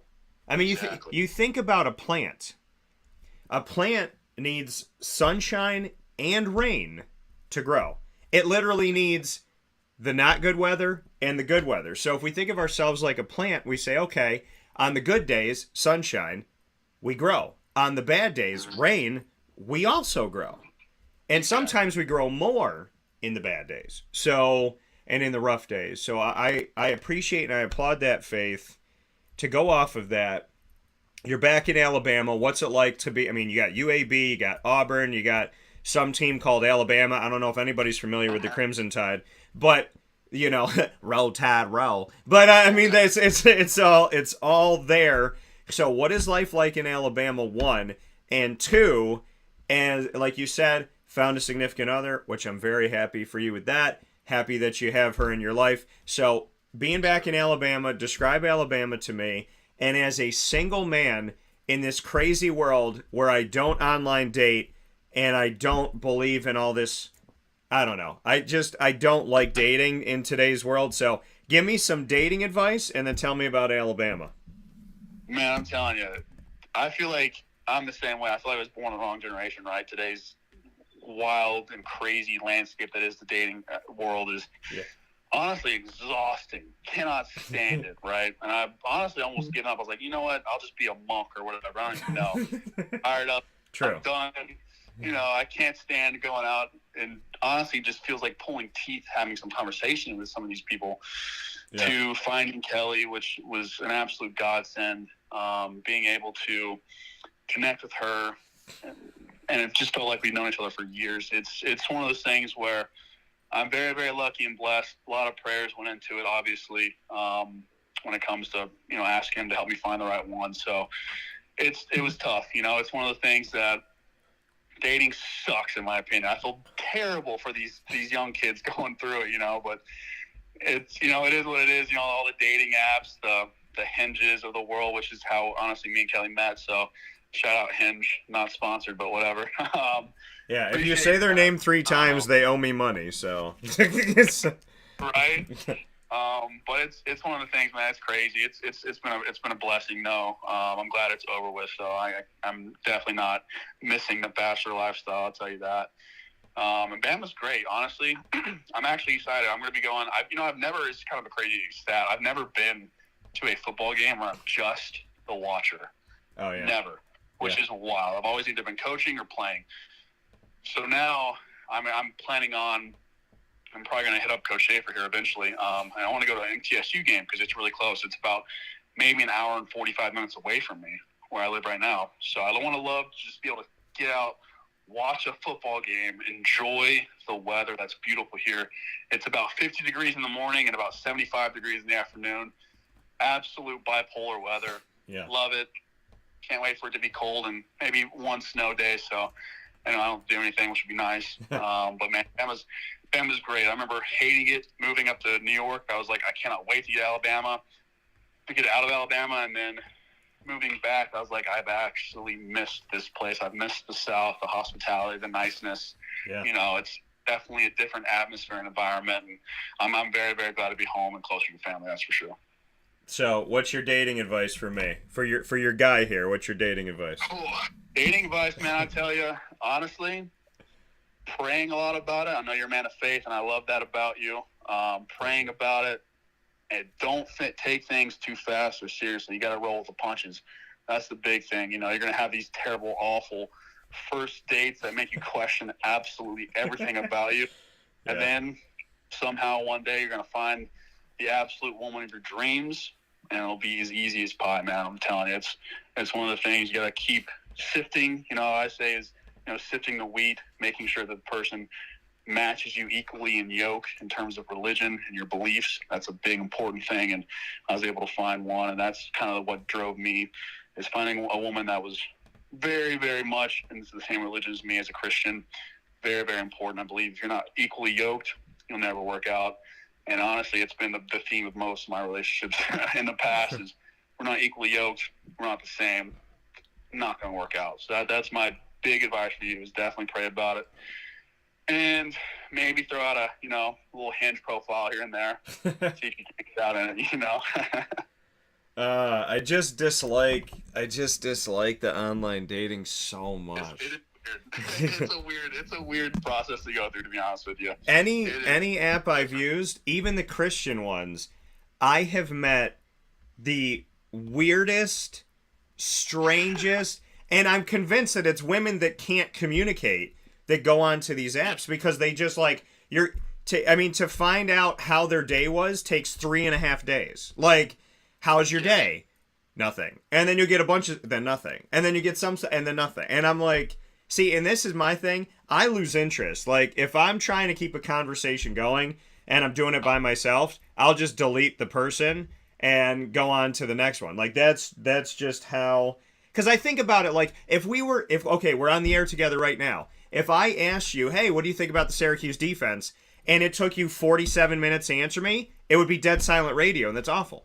So, like, why do these people not know how to talk? And on top of all that, do they not only not know how to talk, they're insane. Like, I mean, I have dated some of these women, and I have questioned if God pulled off the faces of these women and they were aliens, and I found out that the Skrulls in Marvel have been in our land looking like us this whole time, I would be like, all right, God, that makes sense. But, like, I can't believe that these women are human, and I'm sure the women can say it about some of the men out there, but I look at this stuff, and I'm like, the stories that I will tell in a comedic, probably R-rated, stand-up comedy special, I mean, I'm going to tell you about the last one, okay? I'm going to throw this one at you. This is for the world. So there's a girl that I dated, and I met her on Plenty of Fish. And so I met her on there, and we started dating, and she would do really mean things to me, and really just nasty things. And after she would do them, I would try to talk to her about it. And I'd say to her, like, hey, like, what's going on? Like, why are you texting a guy like this? Like, I'm not going to date somebody that's doing this stuff, whatever. And she would just stare at the wall, and, like, she would sit on the ground and she would kneel on the ground and stare at the wall and not move for over an hour with her hair in front of her face. It was horrifying. That's weird. I would throw a Bible at her, to be honest. So this is what I did. This is not what I did. This is the joke that I told. But I told people, I said, after an hour of watching her stare at the wall, in order to pass the time, I bought a bunch of hula hoops and I played ring toss. So, and I was like, and then when she snapped out of it, I was like, you owe me 3 goldfish. We're playing by fair rules here. So, I mean, it was so nuts. I remember one time she tried to fake a seizure, and I went upstairs to get her, and she's like shaking and doing all this stuff, and she goes, I can't walk. And so I helped her down the stairs, and when I got her down 20 stairs, hurting my back, she ran. And I was thinking to myself, I've gone through 30 plus years of my life. I've seen insanity. And if this woman crawled on the wall today, I wouldn't be surprised. So I was miserable, dude. No, I literally, one girl I dated, I had my house blessed. I really did. So it was what? It was a couple Christmases ago, and this has never happened to me before. My Christmas tree started throwing ornaments off, and 3 ornaments fell off. They were all angels. Then my lights started flashing, and then my lights flashed, and my lights actually, they still don't work the same. My lights in the kitchen, she was fighting with me one day, and she thought God was on her side, and the lights flashed 5 times and then went out, and they haven't come back on since. And she's like, see, you're a bad omen. I was like, they were flashing when you were talking, and I've been in this house the whole time. So I had my house blessed when she left. And I mean, like, Nightmare. Right, and another girl on an app. So, I mean, to me, dude, I just can't do it, because as I tell people, God created beautiful women. The devil also created beautiful women. And so, like, and people are like, well, why are they so hot, Dan? I was like, because they're close to the fire. I mean, that's common sense. So, I mean, the reality of it all is, I don't know which ones belong to God, and I don't know which ones don't. Allegedly, they all do. Some of them have chosen another side. But I will tell you, Steven, if you come to my comedy show, it will be wildly inappropriate, very funny, and when you talk to me after and you go, so you embellished a little bit, I'm going to look at you in the eye and say, no, all of that happened to me. All of it.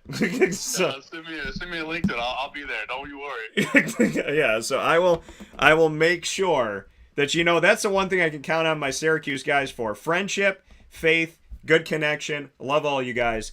And you've all said the same thing to me. When you have that comedy show, get me a ticket. So I'm ready for it. And definitely, see, I need to get down to Alabama. I need to meet myself a Southern girl. I don't know what I'm messing around up here for. So It surprised you. Kelly's from Long Island. Really? Yeah. How did she get displaced to Alabama? She's up in probably about an hour north of me, actually, in Spring Hill, Tennessee. Her whole family moved out there. So okay. Diamond in the rough. I'll tell you what. I'm definitely a reacher. She's definitely settled for me. I'll tell you that. She'll be listening to this later, and she'll text me like, "You're absolutely lying. I hate you." But she's amazing. I definitely I got lucky for sure. But yeah, she's from Long Island, man. Crazy. Surprised the heck out of me. Yeah, and that's the thing is, and I feel like that's what God's gonna do, because I said to him, I was like, can you just like pick up a girl from the South in a tornado and just like drop her here? Like I just need to have not a lot, just a little bit. I dated a girl from North Carolina, and I realized the difference between North and South Carolina in a conversation I had with 2 girls. It was like the Mason-Dixon line. One girl, she was like, oh, how you doing, Daniel? And I was like, ooh, that's sweet. And the other girl was like, hey, bye, Daniel. And I was like, danger. Like, that's insane. Like, it was so thick. And it was, it was crazy. It was like, bling, ding, ding, ding, ding. But, that was South Carolina. And I don't know if they all speak like that. And obviously, South Carolina, I love you, and I'm kidding. But I need a little bit. They're like, really, Dan? You're going to talk about us? Like, no, there's some sweet, but it's thicker in South Carolina. They're like, we're Clemson fans. We love our Clemson. Like this all day, all day long. All dang day. Where my ex-girlfriend, she did it a little bit. Like, she would be talking and she'd be like, do you want to go to the store and we can probably just go over there, Daniel? But when she said Daniel and she yelled at me, I got like PTSD of it. So we broke up, and I was at Animal Kingdom in Disney, and this one mom yelled at her son, and she goes, Daniel! And I literally shook, and then my friend Jen showed up, and I hugged her, and I was like, don't talk to me, just hold me. So, like, but, yeah, man. So, I don't know. I don't know what God has in store. Hopefully something good. All I know is he's given me more than enough to make sure that you and your lady will have plenty to laugh about when that comedy show happens. I'll tell you that. I can't wait. We'll be there for sure. Well, listen, Steven, I appreciate you as always. Love talking with you. Love the life conversation. Love the awesome analysis and just breaking down the defensive line and really just like making me so excited in the studio to just sit and listen and learn the game even more. So thank you for all that you bring to the table. Thanks more than anything for being a friend, and hopefully you and I get to see each other sometime soon. Oh, yes, sir. I appreciate you having me on the podcast, man. I'll definitely be up there for sure to a Syracuse game. End of this year, one of the games. I know they only have one more game left at FSU, or for sure next year, for sure. All right, man. All right, man. Sounds good. Be safe, stay well, and give your lady a hello from me. Yes, sir. Will do. Appreciate it, boss. All right, take care. All right, you too. Thanks. That coming from Stephen Clark here on Wake Up Call with Dan Tortora, where sports meets that thing called life. So appreciate having Stephen on the show, and we're going to take a quick step aside. For those of you waiting for Turnell, he's coming up next live on Wake Up Call with Dan Tortora inside of the Cafe Kubal studios. Stay with us.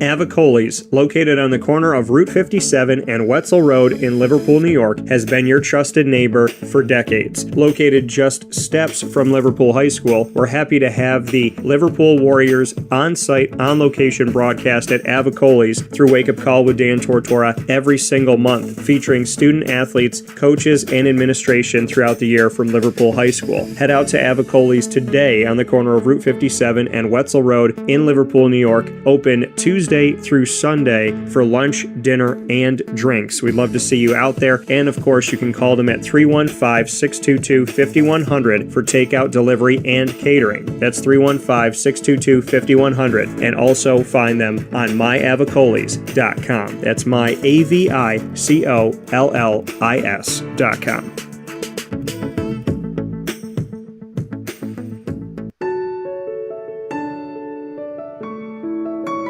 Having peace of mind when you're out of town that your furry-loving friend is safe and sound means taking them to Canine Campground, because we all know that when it comes to the love of our pets, it goes well beyond the call of duty to make sure they're safe and sound. Right, Lily?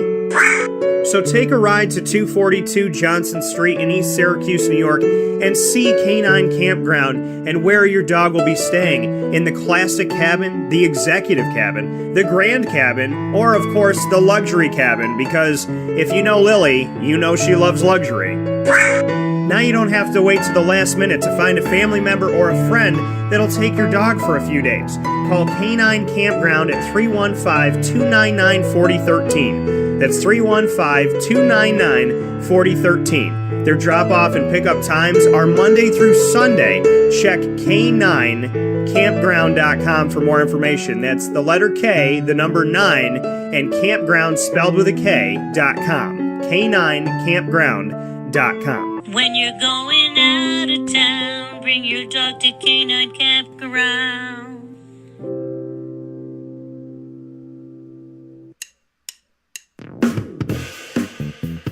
PB&J's Lunchbox, the food truck that you love finding all throughout Central and Upstate New York, now has a street-side cafe. So when you're craving their traditional favorites as well as their out-of-box amazing menu items, you can now head to 663 Old Liverpool Road in Liverpool, New York. Located just minutes from the highway, the Thruway, Destiny USA, and Onondaga Lake Parkway, PB&J's Lunchbox Street-Side Cafe is there for you Monday through Saturday from 9 a.m. to 7 p.m., serving breakfast, lunch, and dinner all throughout the day. Get breakfast for dinner, dinner for lunch, whatever you fancy, including their award-winning grilled peanut butter and jelly sandwich. Find them at 663 Old Liverpool Road in Liverpool, New York. PB&J's Lunchbox, where we love to know what's in your lunchbox.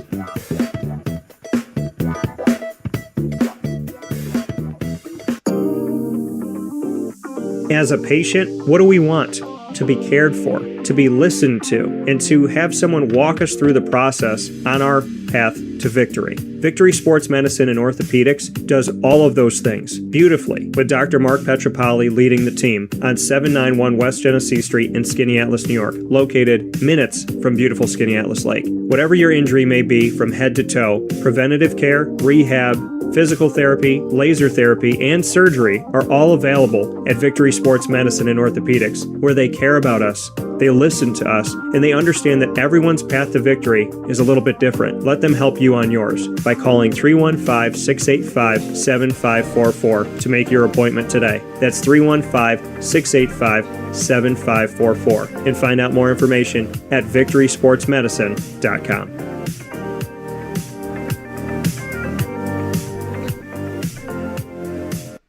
Welcome back here to Wake Up Call with Dan Tortora inside of the Cafe Kubal Studios, hanging out with you where sports meets that thing called life. I hope you're having yourself a fantastic morning this morning and making the most of your day. If you're having a great day, we're going to make it better. And if you're having a not so great day, well, we're going to hopefully brighten up your spirits here on Wake Up Call with Dan Tortora, where sports meets that thing called life. Like I said, from inside of the Cafe Kubal Studios, Cafe Kubal, 3501 James Street, 324 West Water Street, 401 South Salina Street, all in Syracuse, 343 Fayette Street in Manlius, New York, and on the corner of Route 11 and Taft Road at Sweetheart Corners for their drive-through location. So make sure you head out to North Syracuse and enjoy their drive-through today and support local. With that being said, inside of MonPawsPopcorn.com is what's popping. You have heard from Tom Bonus, the coach of the Moyne Dolphins men's soccer team, who's moving forward in the playoffs. They have their game tomorrow on the road in Garden City, New York, against Adelphi. They defeated Adelphi in the regular season 3-0. They will face off against them here in the playoffs this Wednesday, November 2nd at 7 p.m. Eastern Time for the rights to continue on in the postseason. Stephen Clark, Syracuse interior D-line alum, just joined me. And now on the other side of the line, offensive tackle alum and member of the 1987 undefeated team, Turnell Sims, joining me here on Wake Up Call with Dan Tortora. And I just found out during the fast break that Turnell was listening to my wonderful ex-girlfriend stories. Turnell, how are you? Hey, Dan. Hey, Dan. Good morning. How are you? Man, I'm alive, and after hearing what you heard, I told you have barely scratched the surface. I know the devil's given name, middle name, last name. You know, and his middle name is Leroy. You wouldn't expect it, but it is. But yeah, I know way too much, and now you know more. So I hope you can appreciate the fact that not only have you and I built a friendship, but you should just be happy I'm alive after everything I've been through.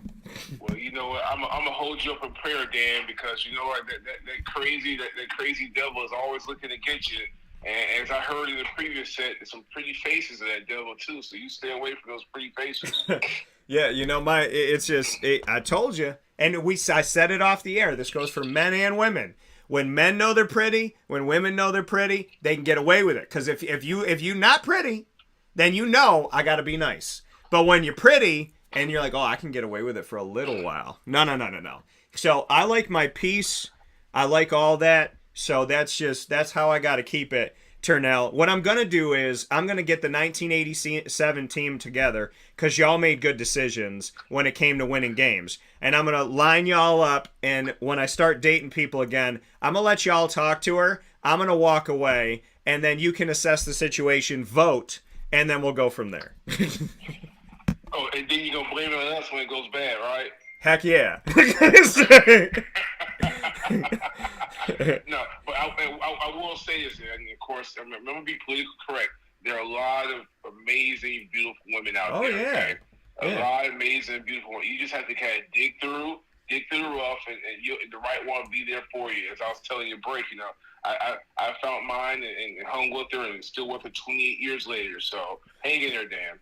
Yeah, well, very much congratulations, and very happy that you have that and a beautiful thing. Yeah, there are fantastic men and women out there, and there are men and women out there that it's Halloween every day of the year because they've been putting on a costume pretending to be something they're not. So,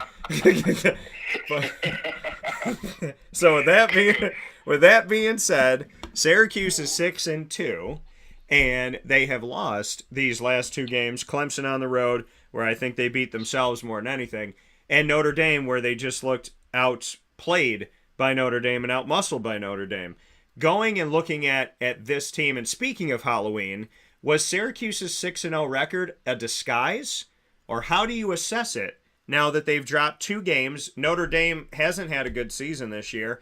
They lost their starting quarterback. Clemson has had a good season, but hasn't been tested as much as teams in the SEC and some of the other teams out there scheduling-wise. So has Syracuse been wearing a costume with a 6-0 start, or how do you assess it?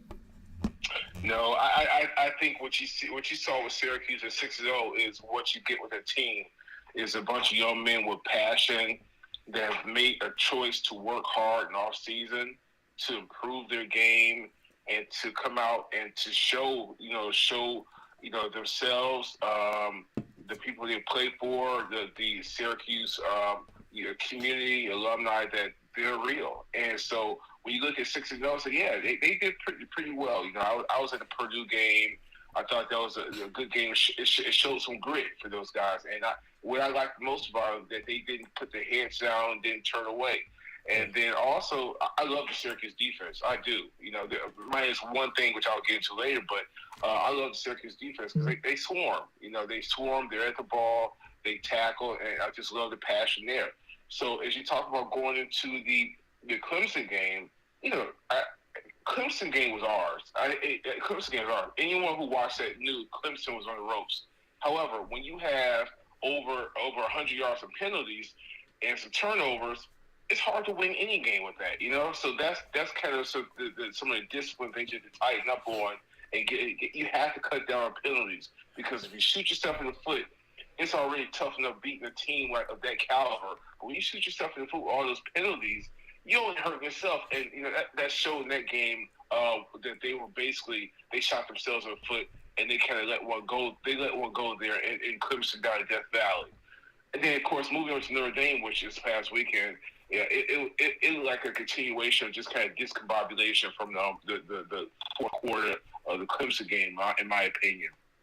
I thought that, coming in, as we saw Schrader was hurt. Yeah. My partner's opinion that they should start the other quarterback first. I saw at the beginning of the first quarter right off the back before they even pulled him. I saw he wasn't running. He had a stance about himself where, when you see players at a certain stance like they're hurting, you can tell it's an issue, and he wasn't ready. And that right there, the team didn't kind of come off and really kind of be able to do their game plan like they wanted to do with Schrader right there. Not to blame it all on Schrader, because the defense had struggles with. Let me tell you, Notre Dame had some big boys in their offensive line, and our defensive line were getting it handed to them. Okay, handed to them. And it reminded me of our 87 team, being my boys, how we used to hand it to other defensive lines, which we loved it. We were big boys, we were all 6'3", 6'4", over 300 pounds, and we just used to bulldoze. And that's what I saw this past weekend. Notre Dame just really kind of handed it to our D-line. But I like to say this, the second half adjustment in terms of what the coaches did to use their personnel in a different manner, I saw the improvement there. They kind of shut down the running game, but they shut it down probably 60-70% of what they were doing in the first half, where these guys running 5-6 yards a pop. They stretched the defensive line out some. They brought the linebackers, brought some pressure, and I like that, because then you kind of had gave Notre Dame a little bit more to think about at that time. So, those are two games. I think Clemson was more in hand. They should have had that one. Notre Dame, they just discombobulated. They weren't ready. But I think, coming back, these guys will not put their head down. They'll be ready for pick this upcoming week. Yeah, and I mean, really, and you brought it up, and you talked about a lot of different things. Speaking here with Turnell Sims, offensive tackle alum, Syracuse, and member of the 1987 undefeated team. Syracuse has been undefeated twice in their history, 1959 as national champions, and in 1987, where, in my opinion, they should have had the right to play for as such. But that did not happen, which was very unfortunate. Also, Syracuse should have more than one Heisman Trophy winner in these last many years. Turnell, we'll get back to Syracuse in 2022 in a second, but I've never really talked about this and discussed this, but you were a part of a team with, a bunch of different guys. I mean, we look at the 80s and we look at what was going on. I mean, we look at Donnie Mack and I mean, and Drum, I told Drum something yesterday that he didn't know. Of running backs that carried the ball at least 300 times in Syracuse, he's second all-time in yards per carry career behind only Ernie Davis because Jim Brown had 192 carries. So Jim Brown had more yards per carry, but for running backs that had at least 300 carries at Syracuse, it's Ernie Davis in yards per carry, then Rob Drummond. He ran behind you guys. So when you look back at Syracuse history and say, Ernie Davis won a Heisman, Jim Brown didn't, Art Monk didn't, Donovan McNabb didn't, Don McPherson didn't, Rob Drummond didn't. When you look back on these days and whatnot, are there other people specifically that should have won a Heisman at Syracuse, and are there people on your team that should have won a Heisman? Oh, well, yeah. Well, I mean, first of all, I'll start by saying Don McPherson was robbed. Tim Brown got the vote that year in '87 when we went to the Sugar Bowl. Don McPherson was, they both had a great year, but Don McPherson had a great year. I think he was robbed, and that's not me being biased because he's a Syracuse Orange fan, but just the things he did as a quarterback, his passing, his running. He had a lot to handle. Tim Brown was a great receiver. He did his thing in terms of the catch and receiving yards, but Don McPherson in the air and on the ground, you couldn't stop him. You couldn't stop him. And I tell you, it was an honor to block for a guy like that. Here I'm a redshirt freshman starting an offensive tackle playing for a guy of this caliber. Then you mentioned Rob Drummond.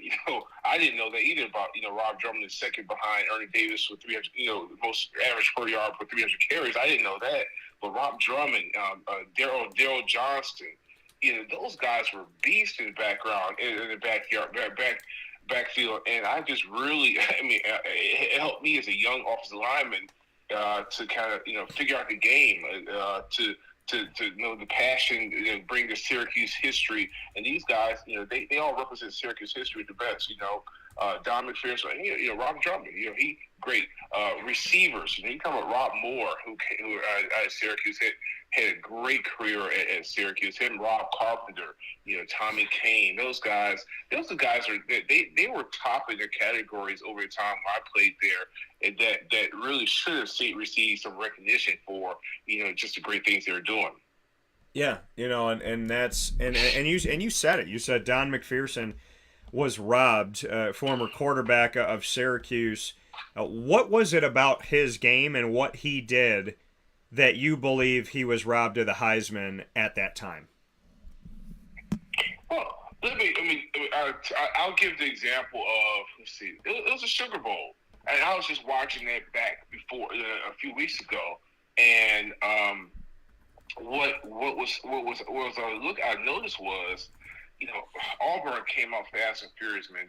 We had to make some adjustments at during the first quarter, and Don, he had no problem in pulling that ball from Rob, or not pitching the ball and ducking inside that defense end and running. And I watched the game, and Donnie, it was a play. He kind of kept the ball, and he took the option up inside, and defensive end for the back, I think it's Bruce. What's his first name? Last name is Bruce. All-American defensive end. He came from the background, ran from back on the other side, chased Don down, and dived and tackled him. And Don got up like, hey, okay, you got to catch me again. And I don't think that ever happened again the whole game. You know what I mean? The guy had a couple shots on him, but Don's like, no, this is not it. He was competitive. He got up and he ran the ball again and really didn't have an issue. He was a great leader. He was hilarious in the huddle, which we love to have in the huddle, where in terms of either kicking our butts, trying to get the guys off you, but also just his decision making on the triple option. You got DJ, Rob, you got him, and then of course he go pulling back for the pass. He had the ability to do all that, and he was a really accurate quarterback as well. I don't know if people really knew that, but he was a pretty accurate quarterback as well. So you had to defend him and our team in multiple ways, and a lot of times they couldn't. And you saw that year that they couldn't defend him, and that was just Don, his culmination over his career at Syracuse, where he was at the Cherry Bowl. I think I saw him for the first time at the Cherry Bowl when I was in high school and getting recruited by Syracuse. And this guy, this quarterback is, he's tall, lanky, and running all over the place. Who is this guy? But to meet him in person and play with him and hear him in passion, that's what makes Don McPherson, a awesome person, awesome quarterback, awesome leader, and that's, in my opinion, that calls for some recognition, which he did. You saw he got a bunch of other recognition with the Maxwell Award, all the other accolades he got, except for the Heisman that year. Yeah, and so shout out to Don McPherson, been on the show before. Much appreciation to Donnie Mack for the work that he put together. Going back to that 1987 team, something came up with this 2022 team all these years later, 35 years later, and that statement was the last team to go 6-0 to start a season was the 1987 team, your team that went undefeated. So when you see this team in 2022 was the first team in 35 years, 3.5 decades, to start 6-0 since you guys did, that connection that you have to the 2022 team, how did that make you feel, and just what you can say about that? Oh, you know what? It was one of the things where, here we are, so many, like, it seemed like ages ago that this, that it came up, and that we experienced that. It was pretty awesome to see, a lot of reference back to our team in terms of what we were doing, or what we did in '87. It was awesome to see, these guys, taking it one game at a time. You kind of hear hints of, one down, one to go, which was our mantra that year. We basically, 4 down, 1 to go, 5 down, 1 to go, and we all had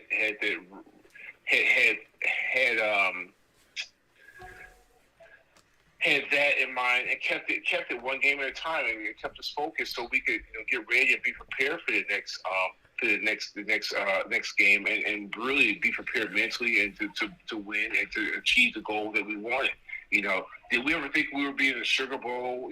Playing for a part of the national championship year, being ranked in the top 4 that year? No, I never thought that. But we knew we would take one team at a time, and do our job, and do our job to the best of our ability, and then it'll all be left on the field how we did. This year 6-0.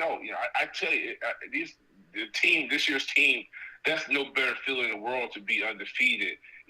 But also it's great pressure. It's great pressure. I couldn't imagine the pressure they had to kind of, hey, let's keep this going, or what's going to happen? Are we going to be able to keep this going or not? But all that pressure is really in the practice field, how the coaches prepare them, coaches talk to them, and being prepared to come out for the game. In '87, we got our walkthroughs on Friday, and stepping in the gate on the field on Saturday.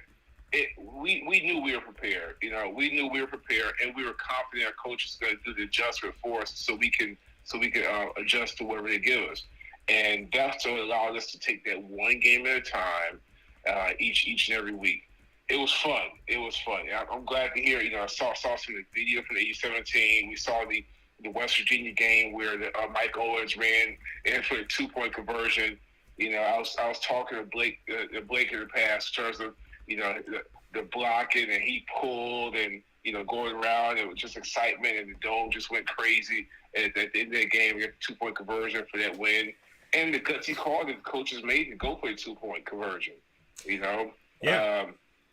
Those are decisions that our coaches made and did a great job with, and we were confident as a team in terms of what we're doing. And we hope the best for these guys this year, that they had the experience. Hey, they lost 2, but you know what? They're having a great season. The season's not over with, and I think they have a solid team where, listen, they could do really well here at the end of the season. Just kind of take this time, get prepared. The coaches prepare themselves, prepare these guys, and move on. You can have the same feeling. Now you're not talking about defeated, but it's the same feeling in terms of getting another win. Just one more to go. Yeah, next game up, be 1-0 every week, and I love that from Coach Mack. And to you guys, and you guys obviously took care of that. and had that come through. Bring me into that game, that West Virginia game. And you said you're talking about talking to Blake Bednarz about it.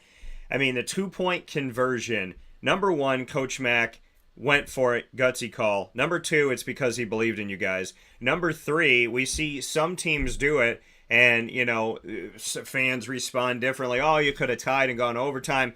Well, Coach Mack wanted to win that game and wanted to make a statement. It was against a rival, West Virginia. By the way, Syracuse is 4-0 in their last 4 games against West Virginia. And bowl games, numerous bowl times they played up against each other here recently, including the Camping World Bowl in recent history in 2018, 4 years ago. So looking back on that play and that decision, bring me into the offensive line, bring me into that play, and paint the picture for those of us that saw it and those of us that didn't, because that to me is one of the single greatest plays in Syracuse history. And it could have turned out that you didn't stay undefeated. It could have turned out that it affected your ranking. It could have turned out that you had to endure that loss. And we're not talking about 11-0-1, but Coach Mack and this team believed if we're going to end this game, we're going to end it in regulation, and we're going to do it with a victory by a point. Bring me into the play. Well, you know, when we of course when we scored, you know, the place went crazy. And then, of course, you know, it was not even it wasn't even a thought that we were not going to go for 2. Coach Mack, you know, had called Donnie over and going for 2. I remember standing in the huddle and we're waiting to see what the play is going to be called. And Donnie comes in the huddle, and you know, he was like, "Hey, this is a play. We're going to get this." And I remember Mike Owens in the huddle. And I saw the look on Mike, and Mike he's an awesome guy. You know, we can still keep in touch with Mike today. He's a really good running back. You know, between him and Rob Drummond that year, I tell you, 2 different type of runners, but really fun to block for, really fun to watch, and both are very dynamic. Well, I saw Mike Owens, and you can see the look. You know, Mike is excited, and he gives you a look like, yeah, ain't nobody stopping me. You know, it kind of reminds me, you know, when Tucker runs into the end zone, he kind of shakes his head a little bit side to side. Yeah. Mike Owens gives you a little of that swag in the huddle, like, okay, I got this, you know what I mean? I got this fella. So we called the play, and the lineman, of course, we all, hey, guys, you know, to make this happen, we're doing this all game. We knew this is our play. You know, we knew we were going to score. You know what I mean? It was something we were very confident we were going to do it. We just have to go out here and hand it to them one more time and close this out. You know what I mean? Because we knew that this game meant what? You know, undefeated team versus undefeated team, Sugar Bowl versus, you know, you lose one game at the end of the season. You know, you go from the top 3 bowl games to you play on December 26th or 27th or something like that. That's how that works. So we broke the huddle, you know, pumped up, got down in our stance, you know, got in our stance, you know, DJ out there, you know, out there on the backfield, Donnie, and then, you know, as we kind of going, we Donnie called to play. We jumped off, you know, fired off the ball. And unfortunately, I was backside. You know, I know Jeremy always told me, T, I love running to your side. You and Blake Bednarz, I love running to your side. And, you know, Mike, I don't care. I'm running anywhere. I'm just getting away from people. So I was backside play. So we're block. We get off the ball, blocking. You know, I block. I cut my man off. Blake is gone. You know, everyone's cutting the playoff. And I cut my man off. And luckily, I was backside. So, you know, as offensive lineman, you're not supposed to be watching. But I got a chance to watch as I kind of screen my man off. And I see Mike just hitting the left side of the end zone. You know, has some speed. You know, his offensive line out there in front of him. You know, receivers out there blocking and touchdown. And it was like, and I have never heard the dome that loud ever since. Okay, in terms of the eruption. You know, you see pictures. I don't know if you've seen pictures of the sideline jumping up and down. Coach Mack. It was the best feeling you ever had. You know, other than getting married and having my children, you know, that's something that's been awesome to have experience. And, you know, Drummond, you know, Blake, these guys, we always talk about that. Not many people in the world have had that feeling. You know what I mean? Yeah. You don't have the opportunity to have that. You know, to feel the tension then also you go from tension to excitement, and it just bursts with excitement. And that was just an amazing time. And I'm telling you, it was a hell of a party after the game too. Trust me, okay? It was a hell of a party, man. We loved every minute of it, Dan. Yeah, and I'm watching. I'm here in the studio right now, and while we're talking, I'm watching the October 17th, 1987 game.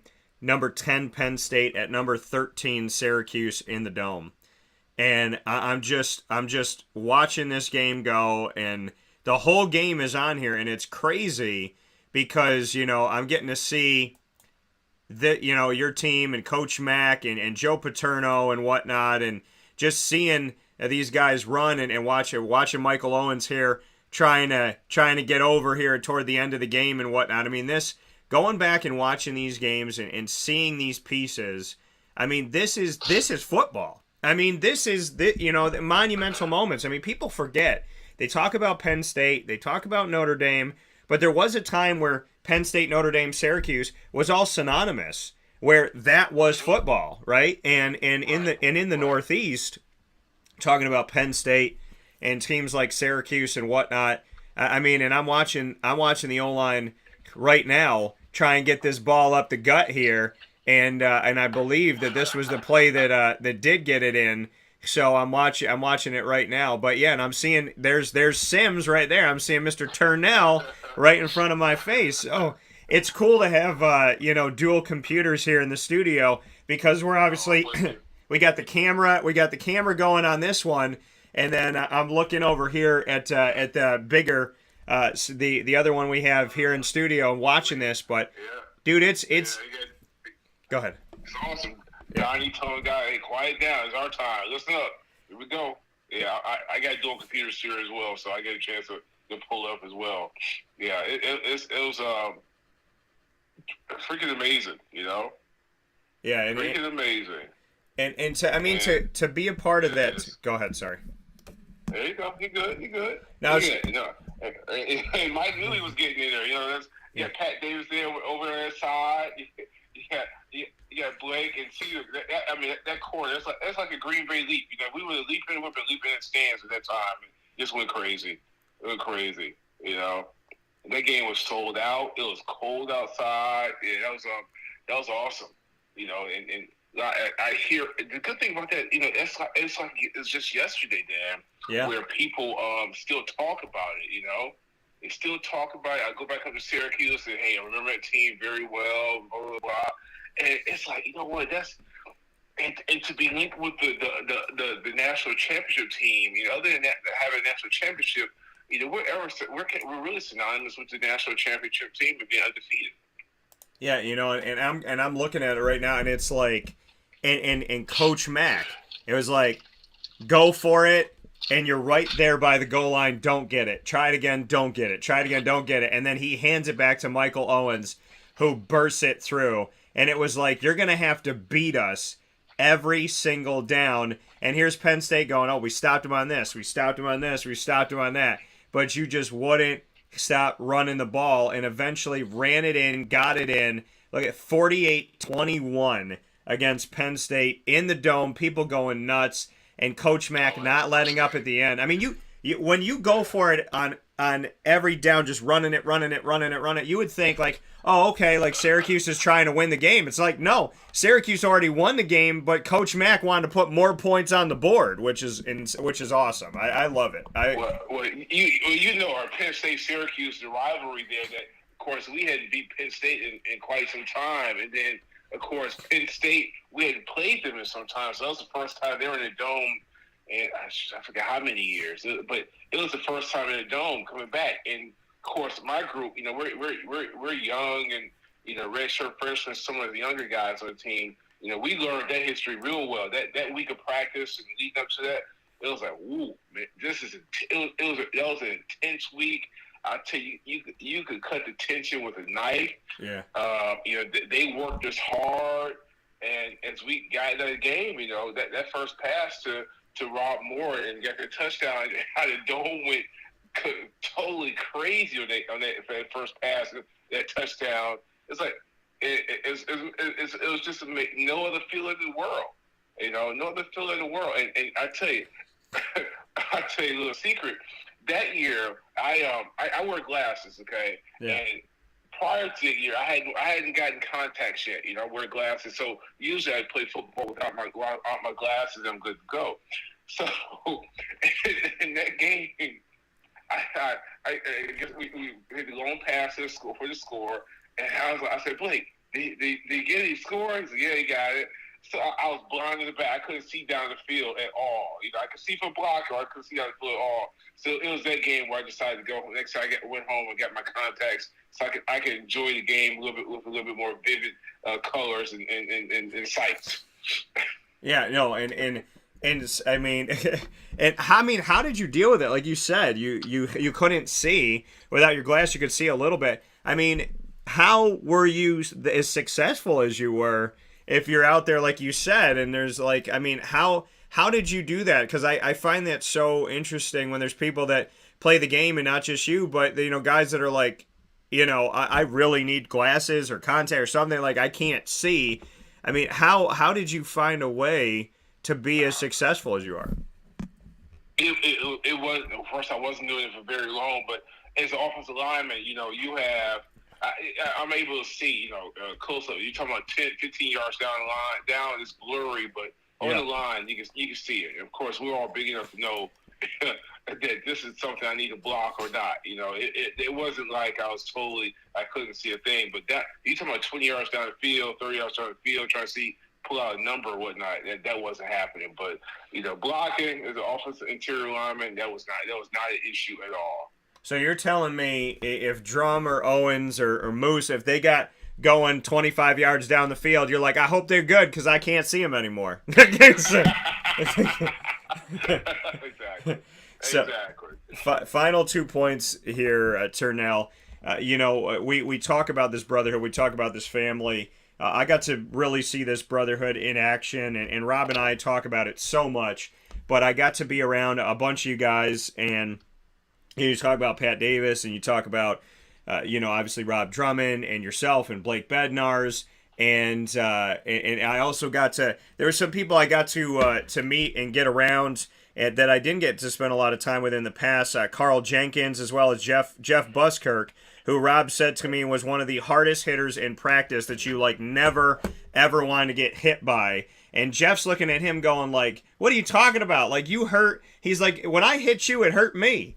So, bring me into that. The legends, the pregame tailgate, the postgame tailgate, because for people that don't know, the party wasn't in the Dome. The party was before and after the game at Stadium West. The food was before and after the game in Stadium West. The cigars and the conversation were before and after the game in Stadium West. So, bring me into the brotherhood, and first and foremost, beyond everything, thank you for welcoming Isaac Elford and myself out there, because we really felt like part of the family, and I appreciate that.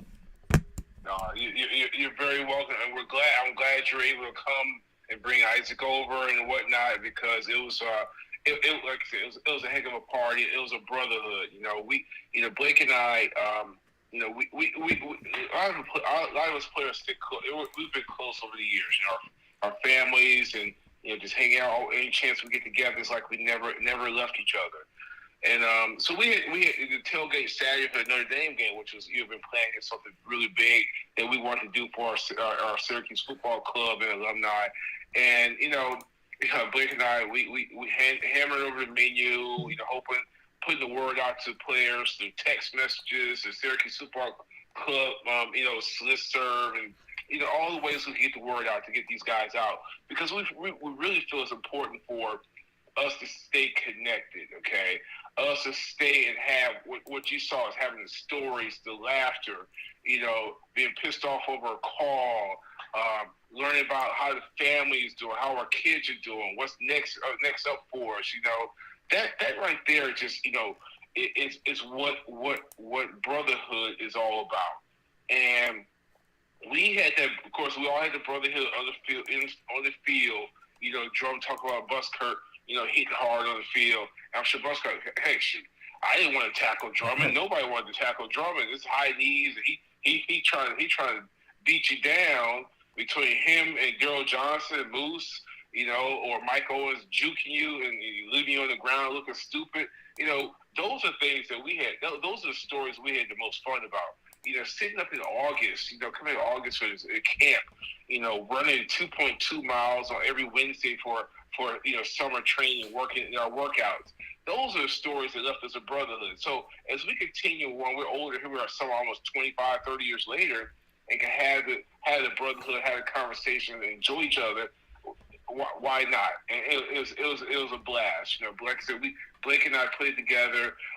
The brothers came in. We had almost 100 guys before the game, where we did bagels, coffee, donuts, and Blake ended up getting out the eggs and hash browns. So next thing we know, we got bacon, egg, and cheese coming off the griddle in the morning before the game, and some guys hit the libations a little early, which it was they're ready for them. Yeah. And so. They were ready for him and enjoyed that. And after the game, even though we lost, it still was a festive occasion where we got a chance to, feed each other. I hit the grill for burgers and hot dogs and just all that good stuff. And got a chance to sit around and, like I said, have a cigar and have a great conversation. Remember this story, remember that story, Sugar Bowl. Talk about this year's team. Talk about what needs to be done. What can be different. That right there is the time away. Time away with each other, hanging out. How families doing. There's nothing like it, Dan. And like I said, that's the brotherhood you should keep for the rest of your life. And we do. We keep that for the rest of our lives. We have guys text us on social media, put word out on the pictures and whatnot. Hey, great job. Wish I was there. Next time we come around. So.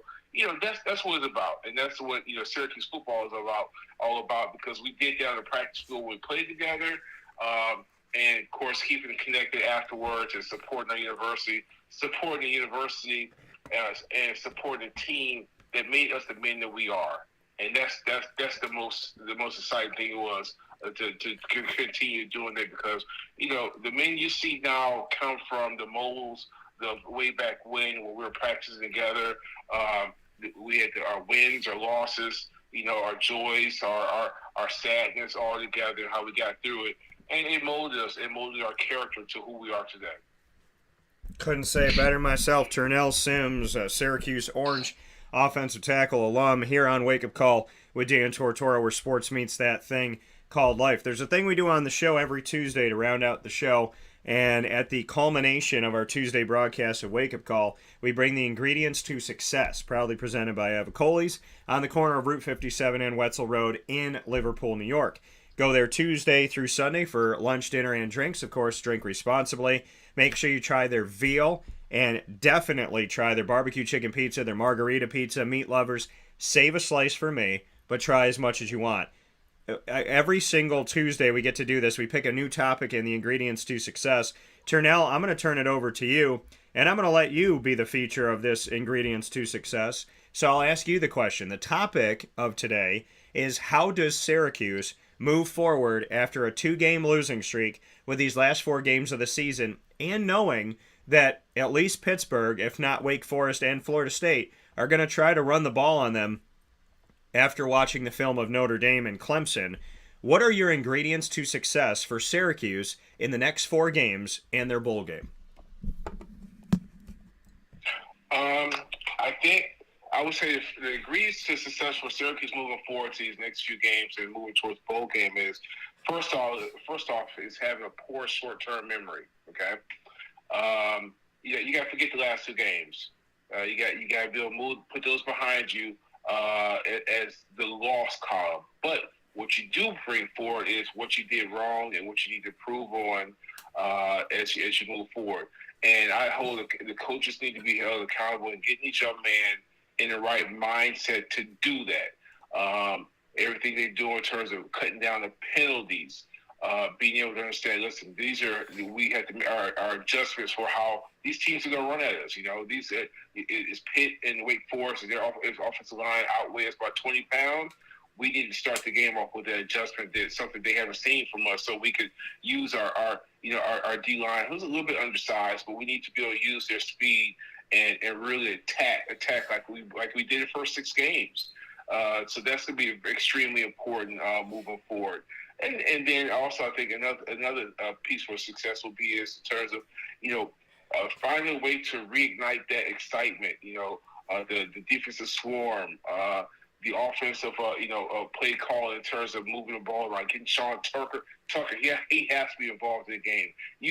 We got some big boys in the offensive line. I was just looking at the roster. They have some big boys in the offensive line.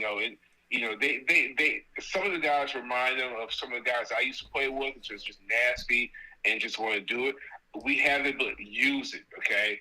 Use it over and over again. If it ain't broke, don't fix it. Sean Tucker should be getting the ball, at least I say 20 times a game, and so be able to use that moving forward, and they'll allow some success as we move forward for Pitt and Wake Forest. And then last but not least is I think they need to get back to having fun. Have fun. Losing 2 games in a row, you can find yourself like, oh man, I don't know what's happening, blah, blah, blah. Start doubting yourself. Nuh-uh, don't doubt yourself. You know what? You get that cocky feeling about yourself again, get that swag back, and be able to move forward and bring it to Pitt. Because I tell you, the rest of the teams on the schedule, they all could be beat, and we need to bring it to them. Like, you know what? Those 2 games were a hiccup, and we're gonna bring it to you and dare you to get in front of us because you're in our way. Yeah, I love it all. Your ingredients to success, Syracuse football moving forward. Those are your ingredients to success. Proudly presented by Avicolli's and brought to you by Syracuse alum and member of the undefeated 1987 team, Turnell Sims. So I would think that Turnell knows a thing or two about a thing or two. So that being said, Turnell, I want to thank you for being a part of the show. I want to thank you for letting us come out to the tailgate. And more than anything, I want to thank you for your friendship, your hospitality. I love that you offered me a cigar. I've never smoked one. I was afraid that I would die. But I definitely, once I know how to, yeah, for sure. But I would, definitely one of the people that I would share one with. And I just, I can't thank you and the team enough, and you and Blake on the grill getting after it and everything. I want to say thank you because your brotherhood runs deep. And I feel a part of it. I feel a part of the family, and that's just the warm welcome that you've all given me. So I can't thank you enough for that. Dan, we're glad you're a part of it. We're glad you're able to enjoy it with us. And like I said, that's what we are about, the brotherhood and sharing it. And I of course I always enjoy our conversations together. It's my second time on the radio with you, which I enjoy. Be able to, that I'm even relevant now. Here I am, up at, father of 3 teenagers and whatnot, and been years since I played, but to be relevant and to ask my input and what I think about moving forward, I appreciate it, Dan. I think you're doing a great job and supporting the university and the team, and call it like you see it. So keep doing a good job. Good luck with those women, okay? You'll be all right. Don't let it be a death to you. It'll come your way, okay? All I know is I would rather eat the food at your tailgate than go on another date. So, well, you know what? Let me tell you something. I don't know how to take that, Dan. Come on, because our food was pretty damn good. Okay, it's very good. That's what I'm saying. That's what I'm saying. Hey, we know dating is like, So I know, but yeah, that's I guess that's a no-brainer. That's a no-brainer, right? Eat the food versus going on another date, but you got to keep after the date. That's the challenge of it all. Okay. Yeah. Well, I'll feed one of my hungers. That'll be the food. So that's what I'm gonna do. But I look forward to talking with you soon, Turnell, and as always, I appreciate it. Okay. All right. Take care, Dan. Have a good one. You too. See you. That coming from Turnell Sims here on Wake Up Call with Dan Tortora. I know that was no disrespect to the food. That was all love for the food. That was saying I'd rather sit, relax, and eat that food than put myself out into this crazy world of dating. It's crazy. And y'all know it if you've been in it. So we'll take a final step aside for a fast break. We'll have some minutes away, and we'll be back to wrap up the show right after this.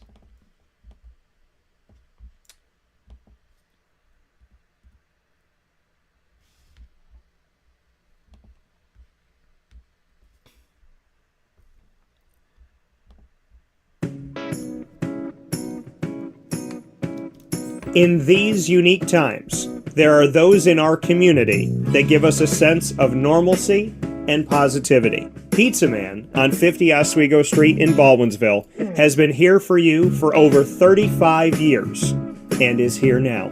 Call 315-638-1234 or order online at pizzamanbville.com to bring those familiar tastes into your home. And remember to come see our monthly on-site broadcasts centered around the community and our Baldwinsville Bees. Pizza Man in Baldwinsville.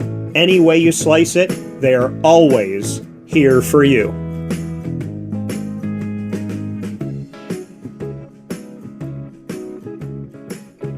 This is Jimmer Sikowski, owner-operator of Chick-fil-A Cicero, 7916 Brewerton Road in Cicero, right in front of the Home Depot. I had a deep feeling that God wanted me to do something bigger with my life and to help people, help others. I kept putting Chick-fil-A in my life, and I realized as I was going through the franchise selection process that positively impacting the lives of others was really core to what we do here at Chick-fil-A. First of all, it starts with the food. The food is brought in fresh daily. We bring in local produce.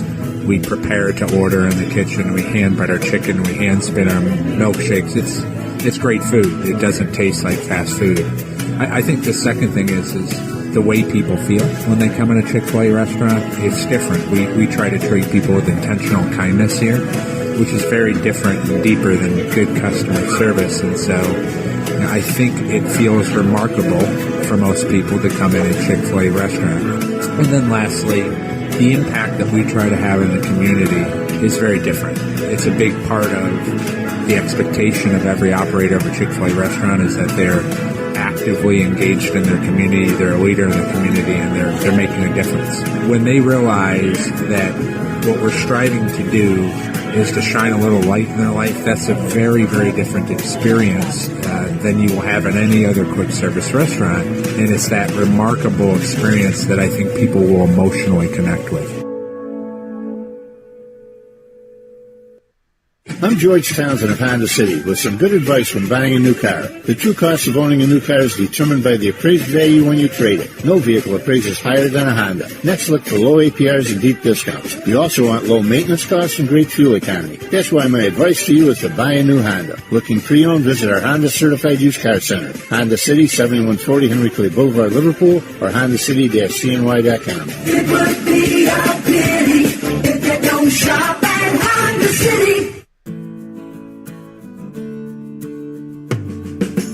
Our corporate purpose at Chick-fil-A is to glorify God by being faithful stewards of all that's entrusted to us and to positively influence all those who come in contact with Chick-fil-A. And what became increasingly clear from our success in Cicero is that people love Chick-fil-A. And also I think we recognized that, we had a great opportunity to grow the brand and grow our platform. I felt incredibly grateful when I was selected to be a Chick-fil-A operator. I think what it's meant for me, what I've come to realize on a very deep level is that this is a calling for me. It's not a career. It's not a job. The Lord called me to be a Chick-fil-A operator and to use these restaurants to glorify Him and to positively influence other people. I'm blessed. I'm very blessed. Head to Chick-fil-A Clay on 3974 State Route 31 in Liverpool, New York.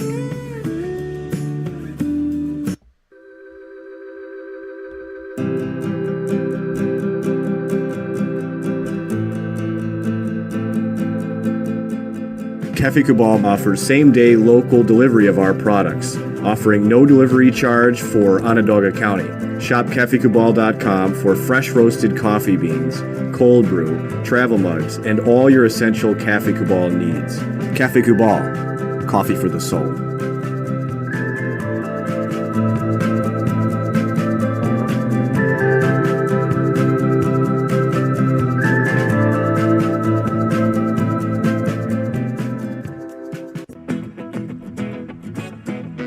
This is Amy from Mother's Cupboard, home of the whole frittata. We are open daily 6 a.m. to 1:30 p.m. For takeout orders, call 315-432-0942 and tune in to Wake Up Call with Dan Tortora for our monthly food challenge and try our Wake Up Call signature menu item available 7 days a week.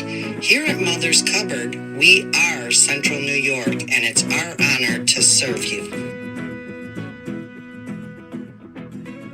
Ma and Pa's Kettle Corn and Popcorn Factory remind us that every day is worth celebrating. Find them at 201 Old 7th North Street in Liverpool, New York, open Monday through Saturday in-store and all the time online at maandpaspopcorn.com. Serving our Central New York community and beyond, you can order all throughout the country at maandpaspopcorn.com. And remember to get your tins, which have in-store half-price refills forever. Ma and Pa's Kettle Corn and Popcorn Factory available to you for fundraising and all of your events by calling 315-450-6272. That's 315-450-6272. Ma and Pa's Kettle Corn and Popcorn Factory. How corny are you?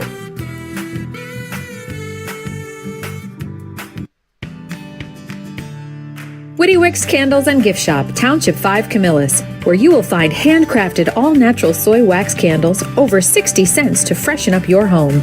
We carry a wide range of locally made items, Cuse, Syracuse Salt, and Chocolate Pizza Company, to name a few. Let our knowledgeable staff help choose unique gifts and keepsakes for any occasion. Gifts for family and friends, and maybe a little something for yourself. Witty Wicks Candles and Gift Shop, Township 5, Camillus.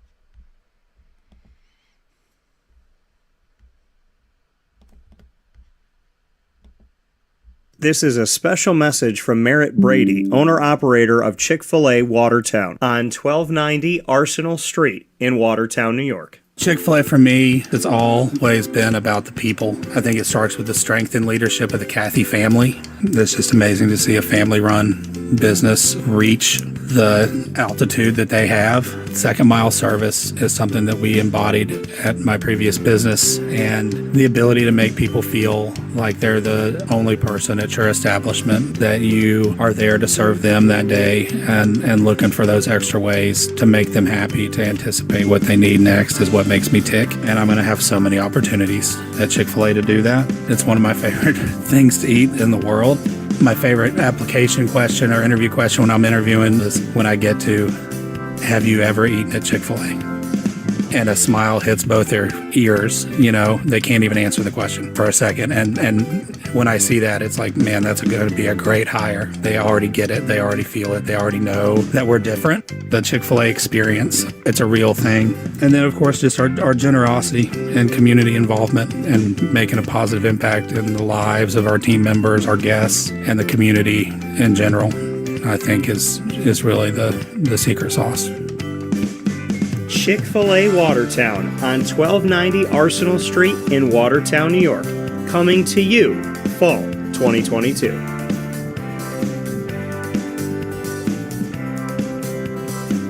Welcome back here to Wake Up Call with Dan Tortora inside of the Cafe Kubal Studios, hanging out with you where sports truly meets that thing called life. Hope you're having yourselves a fantastic morning this morning, and I appreciate you so very much for being a part of this broadcast. Of course, inside the Cafe Kubal Studios, Cafe Kubal, 3501 James Street, 324 West Water Street, 401 South Salina Street, all in Syracuse, New York. You can also find them on the corner of Route 11 and Taft Road in North Syracuse in their drive-thru location at Sweetheart Corners, and you can find them on 343 Fayette Street in Manlius, New York, so make sure you head out there today. Big thanks inside of MonPazPopcorn.com's What's Poppin' to Tom Bonus for joining me coming off of an NE10 postseason victory in their match that they just had recently here, and now going up tomorrow, Wednesday, November 2nd at 7 p.m. at Adelphi in Garden City, New York, for an opportunity to move forward in the postseason. So big time thanks to a special bonus, pun very intended, with Tom Bonus, Moyne Dolphins men's soccer head coach, bringing us a bonus Dolphin Dive as the team is diving into another playoff game, and hopefully more to come from that. So big shout out to Tom Bonus, and big thanks to him and the entire Lemoyne College men's soccer team. Much love to all of them and the women's soccer team as well. Stephen Clark and Turnell Sims joining the show. The linemen here is Stephen on the D-line and Turnell on the O-line, and Turnell bringing us the ingredients to success for Syracuse and the rest of their season, and that's proudly brought to you by Avicolli, so many thanks for Turnell for that.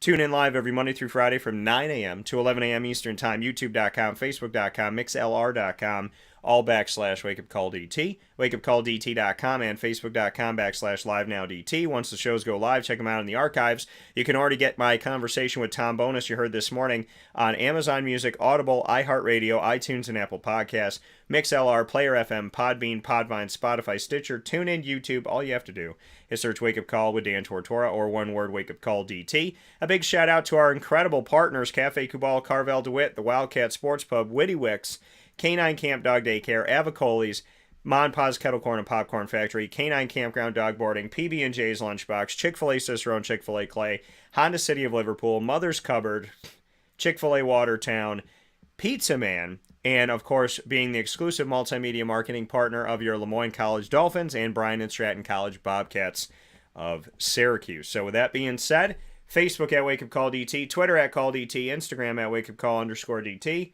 I'll talk with you soon. God bless. No stress. Do your best. Thank you, God, for a beautiful birthday, a beautiful Halloween, and a beautiful October. The first Halloween I got to celebrate with Lily going trick-or-treating with me and with my niece and nephew. And Noah and Ari want to shout you out. Ari had a great time. So happy she's healthy. Pray and hope that she stays that way. And Noah, too. And a big shout out to my godson. Love y'all. Ari was the most beautiful, wonderful Harley Quinn I've ever seen. And my man, the Joker, my godson Noah, did a great job at that. So much love, and don't spill the Prosecco, I guess I'll say. With that being said, I hope you all have a great day. God bless,